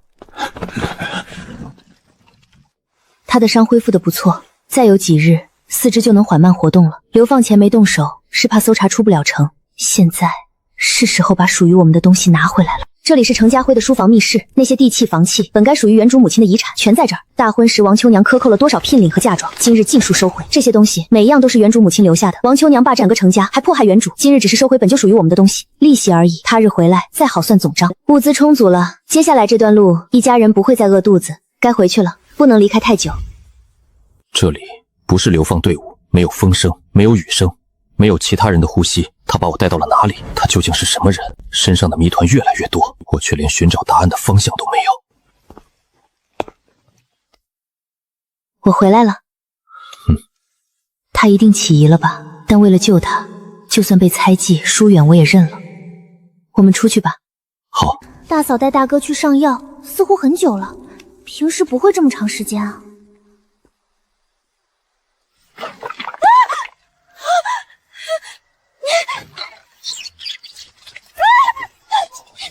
嫂子带大哥消失快半个时辰了，如果被差役发现大哥不见，按上畏罪出逃的罪名，那就万劫不复。九哥，这宅子太吓人了，到处是老鼠和怪兽。荒废多年的宅子本就如此，叫你别乱跑，你偏不听。九哥，大哥和嫂子呢？怎么上个药要这么久？还没弄完，大嫂上药不喜欢有外人在旁边，你别乱看。我又不是外人，大哥。嫂子不但有本事，还是全家的救命恩人。队伍里这么多人喝了她的姜汤好转，大伙儿打心底里敬她，就连你不也改口喊嫂子了？我是随大流，不然他不合群。这直肠子真是无可救药，幸亏嫂子不在。大哥怎么还没好啊？说了嫂子不喜欢有人打扰，你还不走？让你别闹，听不见吗？我就是担心大哥的伤，不看就不看，你那么凶干嘛？叫什么？是我。听说你在找我。你怎么走路悄无声息的，要吓到人了？你不是在那边吗？怎么从这儿出来的？我又不是没脚，不能自己走动。大哥，你还好吧？如何？你大哥是不是毫发无伤？我没对他怎么的吧？我只是担心他的伤势。大嫂，你快走吧，姜用完了，还有一半人在排队等鸡汤，红袖不知该如何是好。不是，嫂子又从哪儿弄来这么多姜？里边不会还有红糖吧？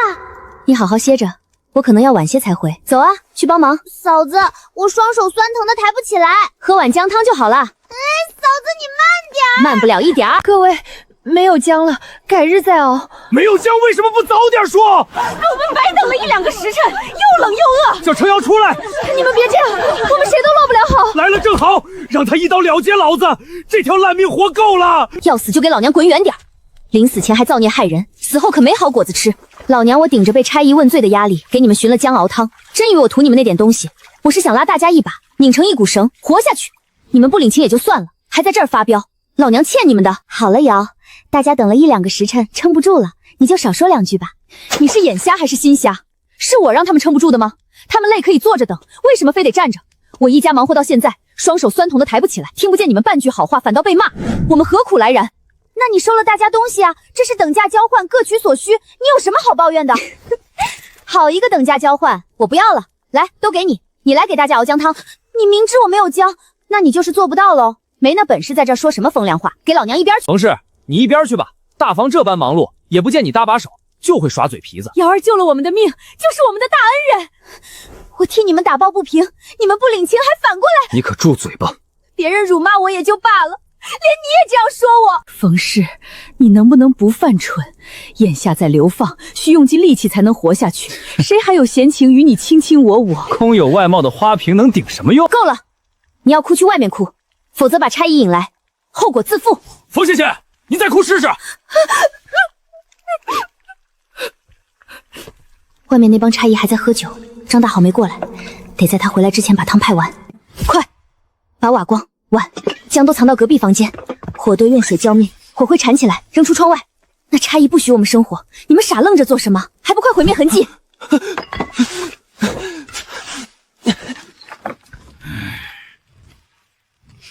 你们是不是又背着我生火了？还熬鸡汤了是不是？这荒山野岭竟有热食气味，你们当我瞎的？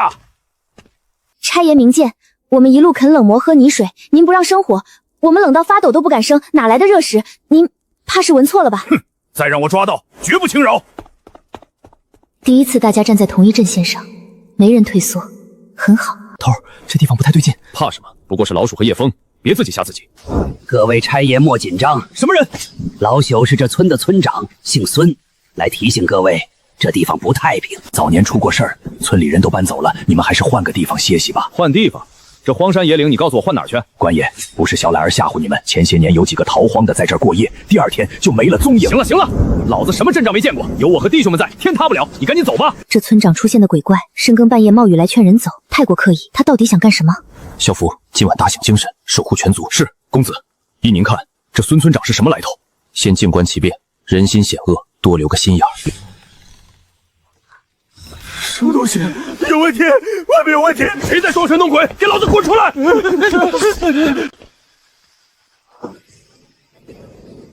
不是什么怪事，是人在搞鬼。不好了，有人倒了！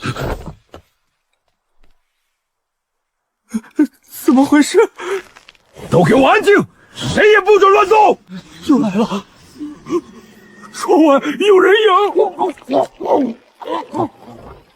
不要落单！不是什么邪祟，是中毒。这宅子是精心布置的陷阱，下一个目标不知轮到谁。躲到那些杂物后面，不要出声。可是娘和小妹，我去找他们。嫂子，嘘，有人来了。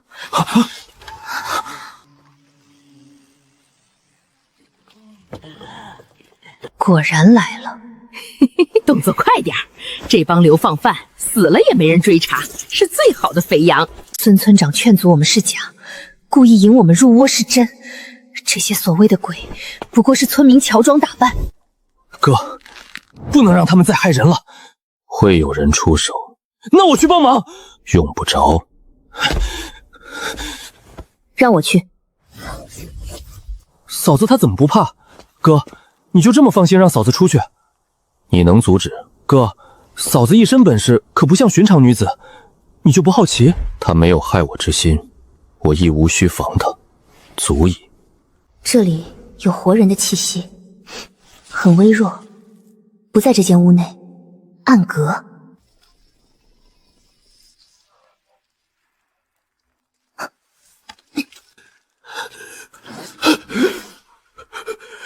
你也是被这个村里的人下药的。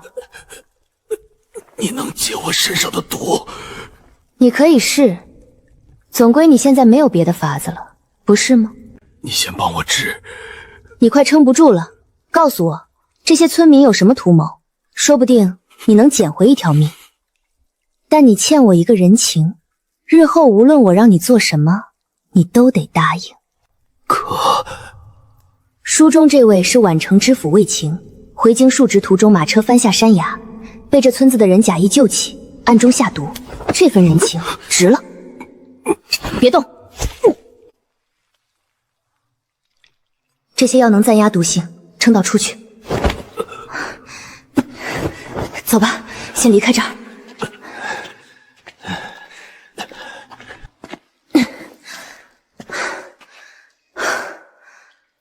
多谢。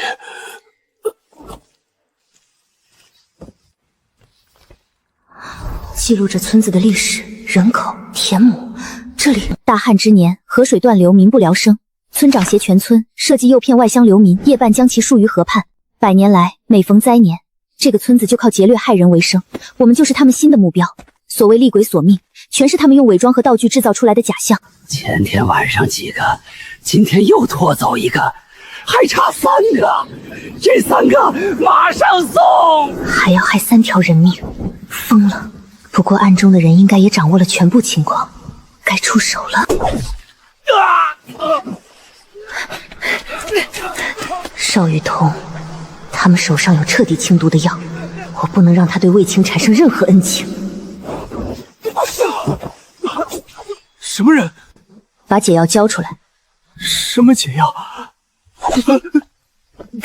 给你。书里这人会一路暗中帮助邵雨桐，不管了，打晕了再说。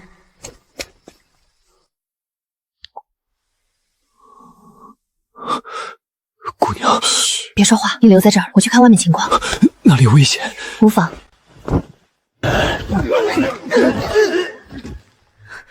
装神弄鬼！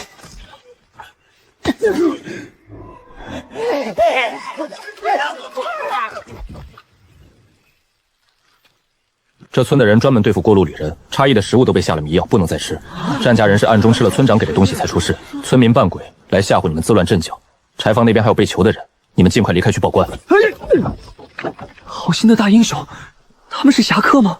差爷，赶紧走吧，一刻也不能留了。是啊，差爷，再不走没命了。先各自清点人数，少了谁立刻汇报，速度要快。给我们的食物下迷药，害人性命不少，住手！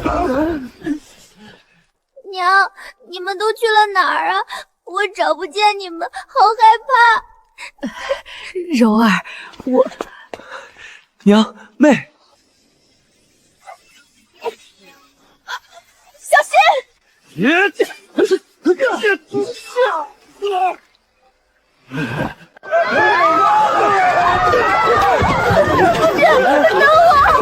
你能不能自己走？你凶什么呀？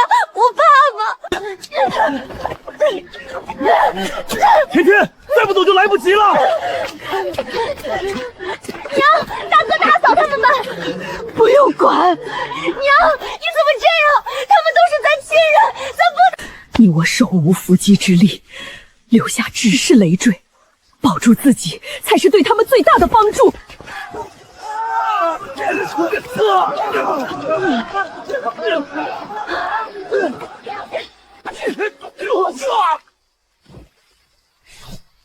走。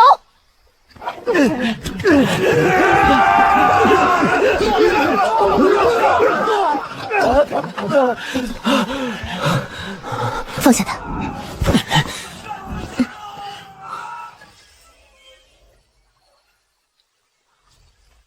别怕，这里是何处？是我的地方，你安心休息。外面应该快结束了，我们该出去了。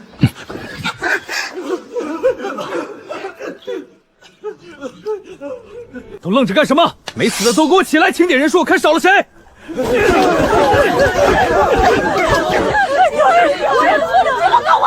凭什么？都是一样的处境，他就像贵妇，我却像乞丐。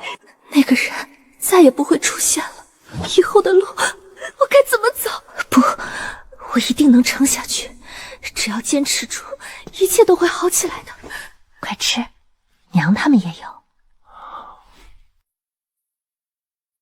好吃吗？你也吃。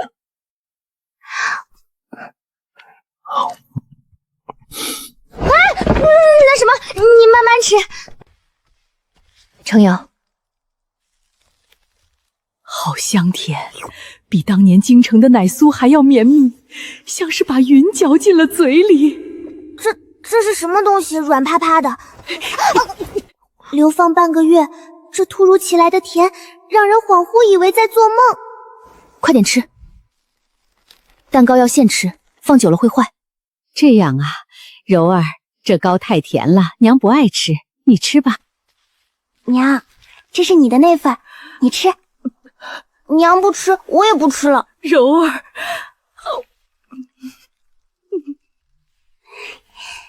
谢谢嫂子。大嫂，你们躲在这儿偷吃什么好东西了？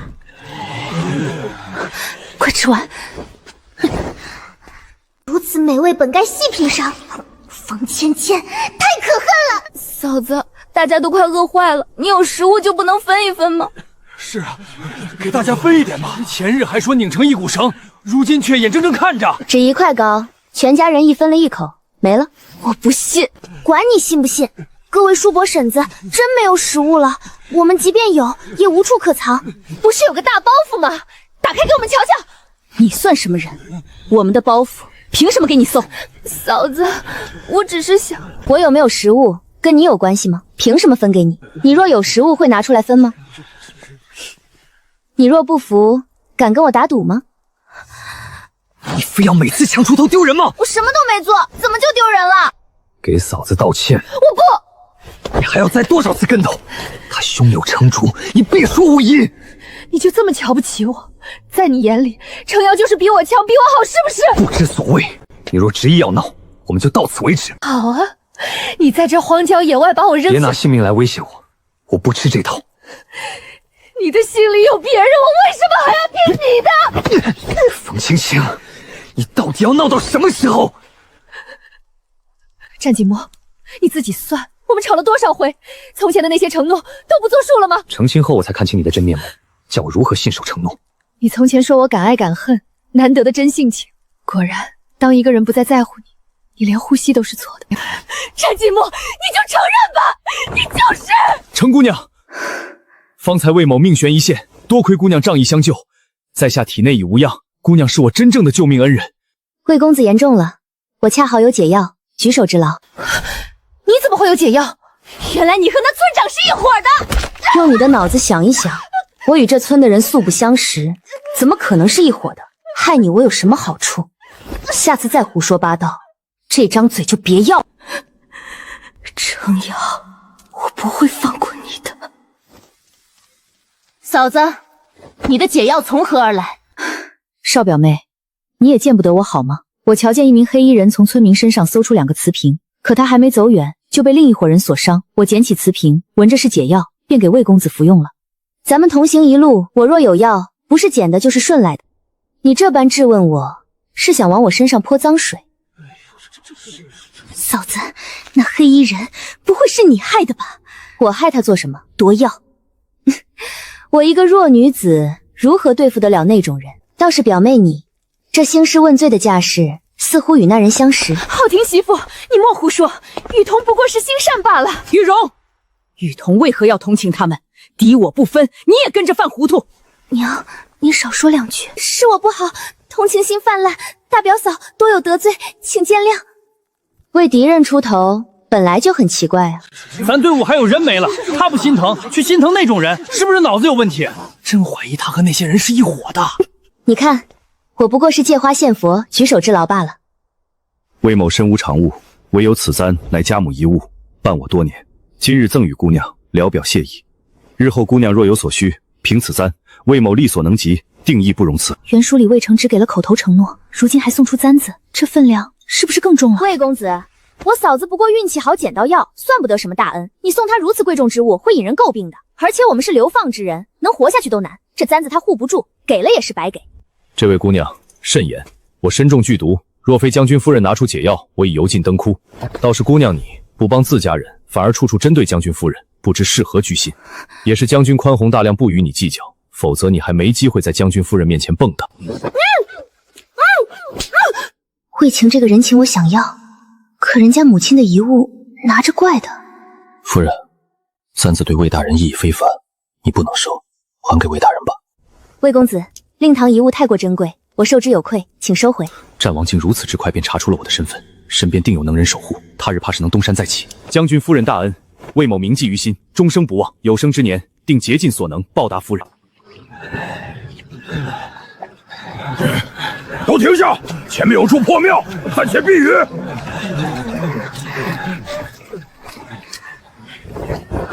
夫人，当心受寒。怎么突然咳了？可能受了寒。我先进去生火。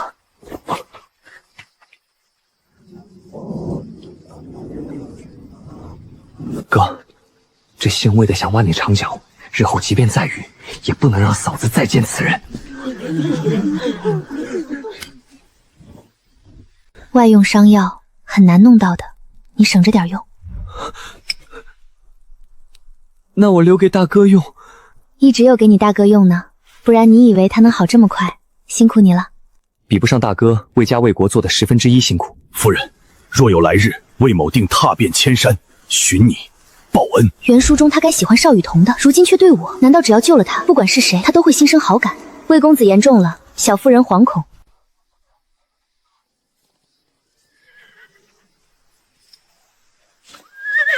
老哥，你吃点东西。不必。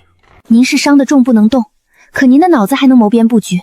您那些将士对您忠心耿耿，只要这次能振作起来，您将扶摇直上，凌驾天下之上。心头莫名震动，像是被蛊惑了一般。此人有蹊跷。表妹对我倒是挺了解，一个闺阁小姑娘，连我还有将士追随，有谋士效忠都知道，极不寻常。既然如此，索性跟他挑明了说。邵雨桐，这里没有外人，你不必再装模作样。我只问你一句，战家待你不薄，为何非得利用他们为你心上人卖命？媳妇怎会知道？连我都不知之事。他怎知我有心上人，还知道我的计划？不必惊讶，我有一双千里眼，这世上任何事情都瞒不住我。可真会吹，若他真有这些本事，大表哥又怎会落得如此下场？大表嫂爱说笑了，我只希望大表哥能从困境中走出，并无他意。我知大表嫂心气高，不愿接受我的好意，可这路途遥远，总得让大表哥吃点东西才行啊。又说自己没食物，人家给的为什么不要？吃？我没说不吃呀。雨桐，你只顾着问你大表哥，没问我呢。卤鸡腿是湿了，用火烤还能吃，拿来吧。卤鸡腿藏在包袱里，用层油纸裹着，除了我和娘没人知道。大表嫂，我没有卤鸡腿。怎么舍不得给你大表哥吃？在路上姑母包袱没拿稳掉了，一包卤鸡腿滚了出来，我都瞧见了的。藏久了我都给忘了，只是鸡腿我想留给外从母吃，可以吗？你的东西给谁是你的自由，何须问我？只不过老太意识昏沉，连喝水都难。这鸡腿你怕是得嚼碎了喂他。那还是给大表哥吃吧。雨堂，那你也应该给自己人吃啊。三表嫂，分了家也是自家人，大表哥伤重，比谁都需要。大表哥，你等着，我去给你拿鸡腿。我不吃。好吧，那我分给大家吃。这孩子大义啊，仅有的几个鸡腿全分了，没见过这般心善之人。不愧是女主，一片薄的鸡腿肉就收拢了这么多人心。雨已经小了，山里应该有不少野果和野菜，不如我们出去找，总比坐着挨饿强。这荒山野岭不熟地形，容易迷路，还会遇上野兽。咱们今非昔比，都快饿坏了，顾不上这些啦。你们也会说自己是罪民，差爷会让你们往密林里去吗？谁说不同意？同意的很，去吧，都去。有什么意外别赖到我头上。看吧，差爷比你开明，差爷都怕我们饿坏了让我们去，他倒拦着。我再说一次，这附近可能会有山体滑坡，还有受惊的野兽，你们最好别去，去了也别往深山里走。小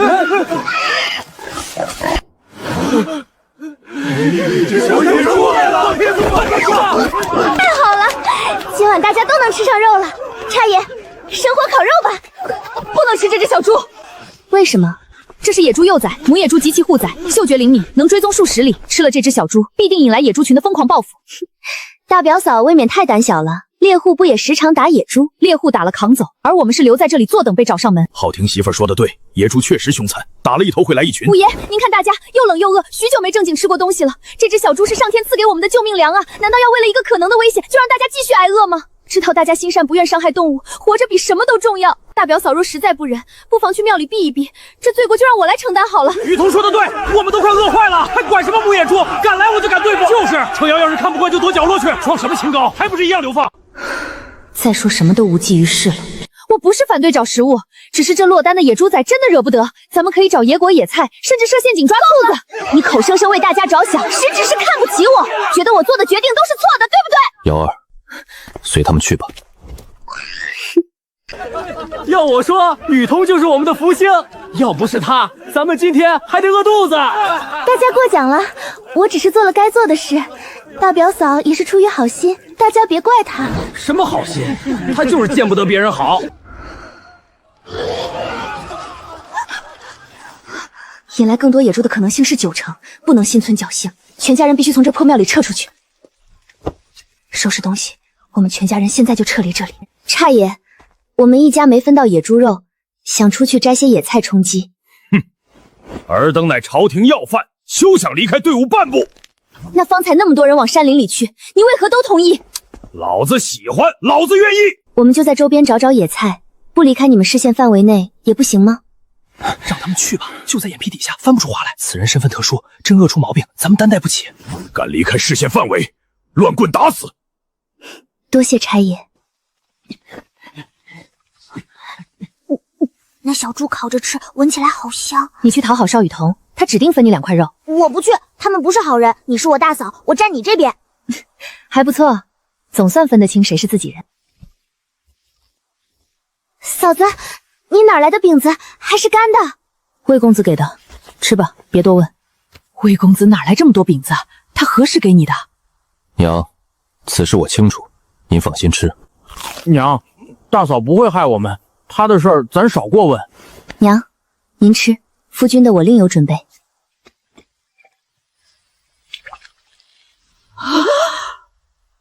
有人准备了这些，到底是哪个暗卫私自行动的？我竟毫不知情。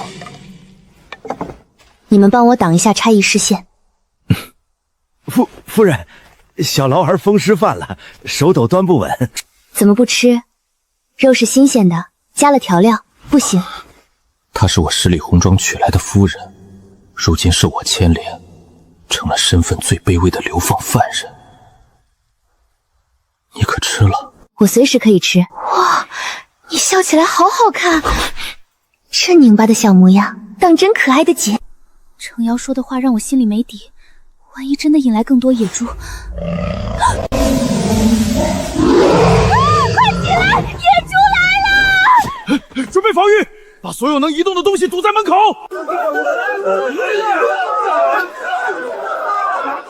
顶住！顶住！后窗，快去人守住后窗！有火，他们怕火！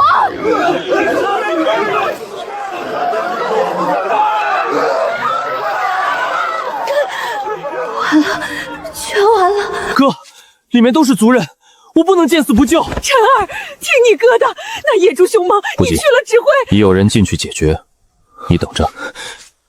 我记得从前学过，有一种草药焚烧后气味能驱退野兽，我去找找。嫂子，我陪你。还有我，你们留下替我打掩护，假装我没离开，被差役发现就麻烦了。萧伯他大哥身边的人个个不凡，只有我是废柴。是大表哥的人出手了。头，这样下去不行，野猪太多了。少废话，不击退野猪，没法跟主子交代。我苦练轻功40载，竟跟不上一个不到双10年华的女子，这上哪说理去？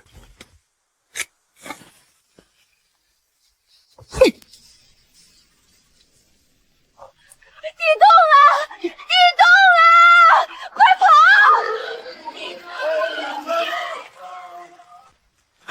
萧伯，你怎么在这儿？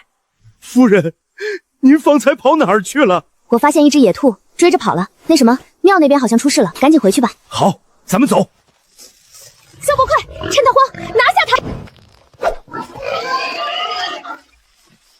快，萧伯，搬大石头砸他！夫人，老奴遵命。夫人，野猪凶猛，你以后千万远离，不能凑上去啊！又来一头了。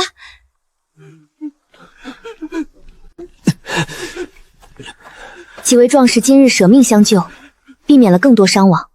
你们伤势过重，可否允许我为你们包扎上药？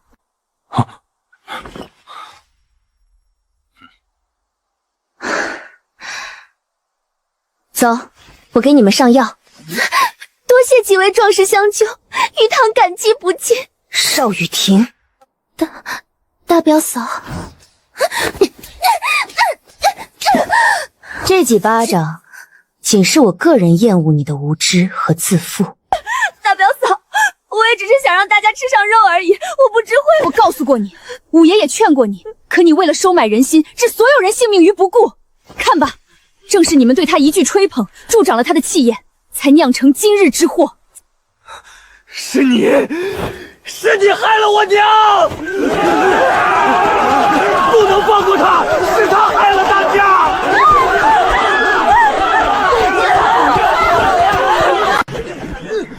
别打了！雨桐是提议了，可你们为何不想清楚就同意？在机场陆路时乍见猎物，你们当真不想抓？九表哥，我不是故意的，我只是想让大家不挨饿。手拿开，我看。不想死就别动。这伤太重了，在这种条件下几乎必死无疑，但我不能让他死。赶紧走，到外头上药。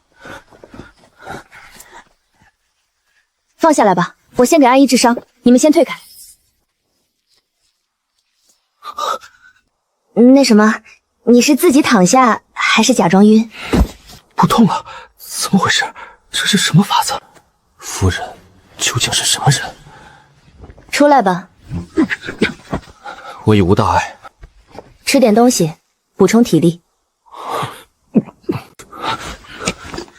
多谢夫人的救命之恩，此恩宋泽必以命相报。原来你叫宋泽啊，咱先活下来再说吧。属下誓死保护将军和夫人。你们这是做什么？伤这么重还行虚礼？夫人放心，属下口风紧，不该说的绝不会透露半字。我这些治人的法子确实有些古怪，你们要帮我保密哦。我信你们，现在先吃饭好吗？这小子是不是吃了太多力强，脑子不清醒了？夫人，您可还有那个奶油小蛋糕？这孩子不过16、17岁，搁在我那个时代还是个喜欢甜食的少年，不是那天的奶油味儿。你要吗？要，谢谢夫人。舍不得吃，可蛋糕不经放的。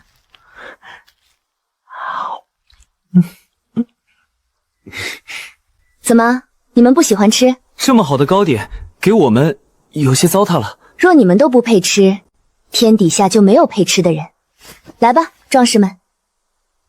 夫人对我们这么好，将军不会介意吧？大嫂，巫婶、祖母、我娘，他们都快不行了，你赶紧救他们！地洞后也不知你去了哪儿，你方才看到满地伤脚又出去，你摆明了见死不救。三弟妹，你当我是那救苦救难的菩萨，我拿什么救？你给那几个黑衣人的伤药呢？赶紧拿出来啊！药已经用完了，没有了。既然药这么少，你为何要给那些下人？你管拼命从兽群里救下全族80多口的英雄叫下人？他们不过是为保护大哥顺手为之罢了，但他们完全可以置身事外。若不是这些你口中的下人以身为盾守护太平，你哪来的底气站在这里说风凉话？他们的忠是护山河无恙的赤诚，他们的勇是保黎民安康的脊梁。是踏上征途后，他们便把守护与忠诚刻进了骨血里。嫂子所言极是，英烈风骨的确容不得半分轻慢。再胡说八道，给我滚出队伍！下次再让我听见你轻贱将士，你就管好自己的嘴。那我们只能等了吗？我阿娘快不行了，大嫂就没有别的法子了吗？我有药，但众目睽睽下，那些东西一旦暴露，后果不堪设想。我们没有药，但不能干等着。去挖些姜来，找容器烧热水，熬姜汤。受伤的人用烧开凉温的水清洗伤口。您能给我们熬吗？你们自己来，我再出去找找治伤的草药，回来给大家用。那感情好，多谢浩庭媳妇。累了吧？我无事。我去休息一会儿，很快回来。庙外面那些响动。哦，你说地洞？你人没事就好。有你的人贴身保护，我能有什么事？我担心你。萧福，口风紧吗？宋泽，他对你自报家门了。呀，你的暗卫头子怎么了？当他自报家门，便违反了暗卫的职责。做暗卫连自己的名字都不能说吗？这是规矩。那我也不配知道呗。我会吩咐他，任何事都无需对你隐瞒，但主动泄露，仍要受罚。他是初犯，又刚立了大功，能不能将功补过？可真的？为了你，我愿破例一次。不是用功劳相抵了吗？跟我什么关系？功是功，过是过，这次是看在你的面子上。那你想我怎么报答你呢？我欠你的恩情，今生难还，何谈你来报答我？大恩无以为报，便让为夫以身相许吧。那敢问夫君何时能许？我去找草药了，先让大家撑住，回头我再想法子。药是我辛辛苦苦去挖回来的，熬出来的汤全给我喝光了，不会剩下的。谢谢大嫂。傻丫头，快起来，慢慢喝，别急。七叔，可好些了？好似舒服点了。这姜汤真管用，伤口竟不怎么疼了，身上也有劲儿了。嫂子当真厉害。先前嫂子好言相劝，你们非是不听，还对嫂子恶言相向。现下我嫂子拿药治你们，你们倒好好想自己做过的事。柔儿说的对，这份恩情我们都记在心里。不是不原谅，只是无所谓了，做自己该做的就好。大家好歇息，一会儿王捕头回到，我们就该出发了。瑶儿，若前路还是这般饥寒交迫，灾祸不断，我们真的没有勇气走下去了。不要去想以后，我们过好今日，就算赚到。我们好不容易撑到了这里，难道就这样放弃求生，在这里等死了吗？浩庭媳妇说的没错，车到山前必有路，关难过关过，大家不要丧气，都精神些。我们眼下最要紧的3件事：第一，处理伤口，防止恶化；第二，填饱肚子，保存体力；第三，准备好明天上路的干粮。我方才发现那边山坡上长着不少野生山药，挖出来烤热能吃，磨成粉也能带着路上吃，比啃树皮草根强100倍。真的能吃？夫人，你没看错。不会错，都跟我去挖，我教大家辨认，以后路上见到了也知道那是救命的东西。嫂子，你怎么有心思去挖土？是你家没人折损，所以你不心疼？我是痛心，这场灾难明可以避开，那种痛心疾首又无能为力的滋味，你懂吗？那也不该此时去挖土，这样让人寒心。那你说我们该怎么办？围坐在这里抱着痛哭，明天饿着肚子上路，走不动了倒在路上，再添几具新的尸骨，让活着的人因为悲伤就放弃活命的机会才是仁义。逝者已矣，但活着的人必须前行。都听浩庭媳妇儿的，挖山药挖葛根不是薄情，是为了活下去。大家打起精神来。恨吗？有没有想过反击，让他一点失去人心？我不信。话都不让我说完，你我半斤8两，有什么可生气的？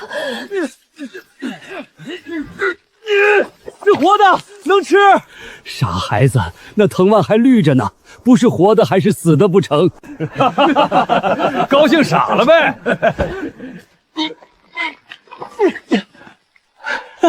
爷，你看，这里竟然长了2根连在一起的山药，竟有这等奇物，有些清甜。云鹏，你傻不傻？山药生吃喉咙会痒，待会儿有的你最凑。嫂子，我太高兴了，痒也值得。嫂子，我也挖到了。孩子气，真能干。有什么了不起的？我也能行。呸！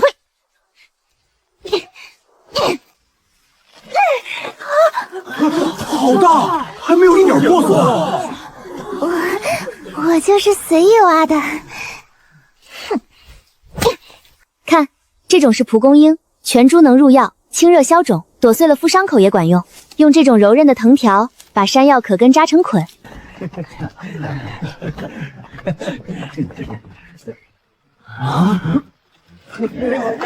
就是他们！昨天就是他们抢了咱们村的东西，把我们村长交出来，还有我们的粮食！各位乡亲，你们弄错了。我等是朝廷流放的人犯，有差爷押送看守，不可能做那等事。少废话，不是你们还能是谁？不然别怪我们不客气。我们刚经历大难，伤亡惨重，如何对抗得了？官府办事，闲杂人等退开！尔等好大的胆子，聚众围攻流放侵犯，是想造反吗？官爷，你来的正好，这帮流放犯昨日抢了我们过冬的粮食，还带走我们村长。哼，你们村长孙大河前日已被拿下，关在县衙大牢。尔等反过来围攻流放队伍，分明是贼喊捉贼，想趁机敲诈，证据确凿。若再执迷不悟，以同罪论处。官爷，我们冤枉！兄弟们，抄家伙！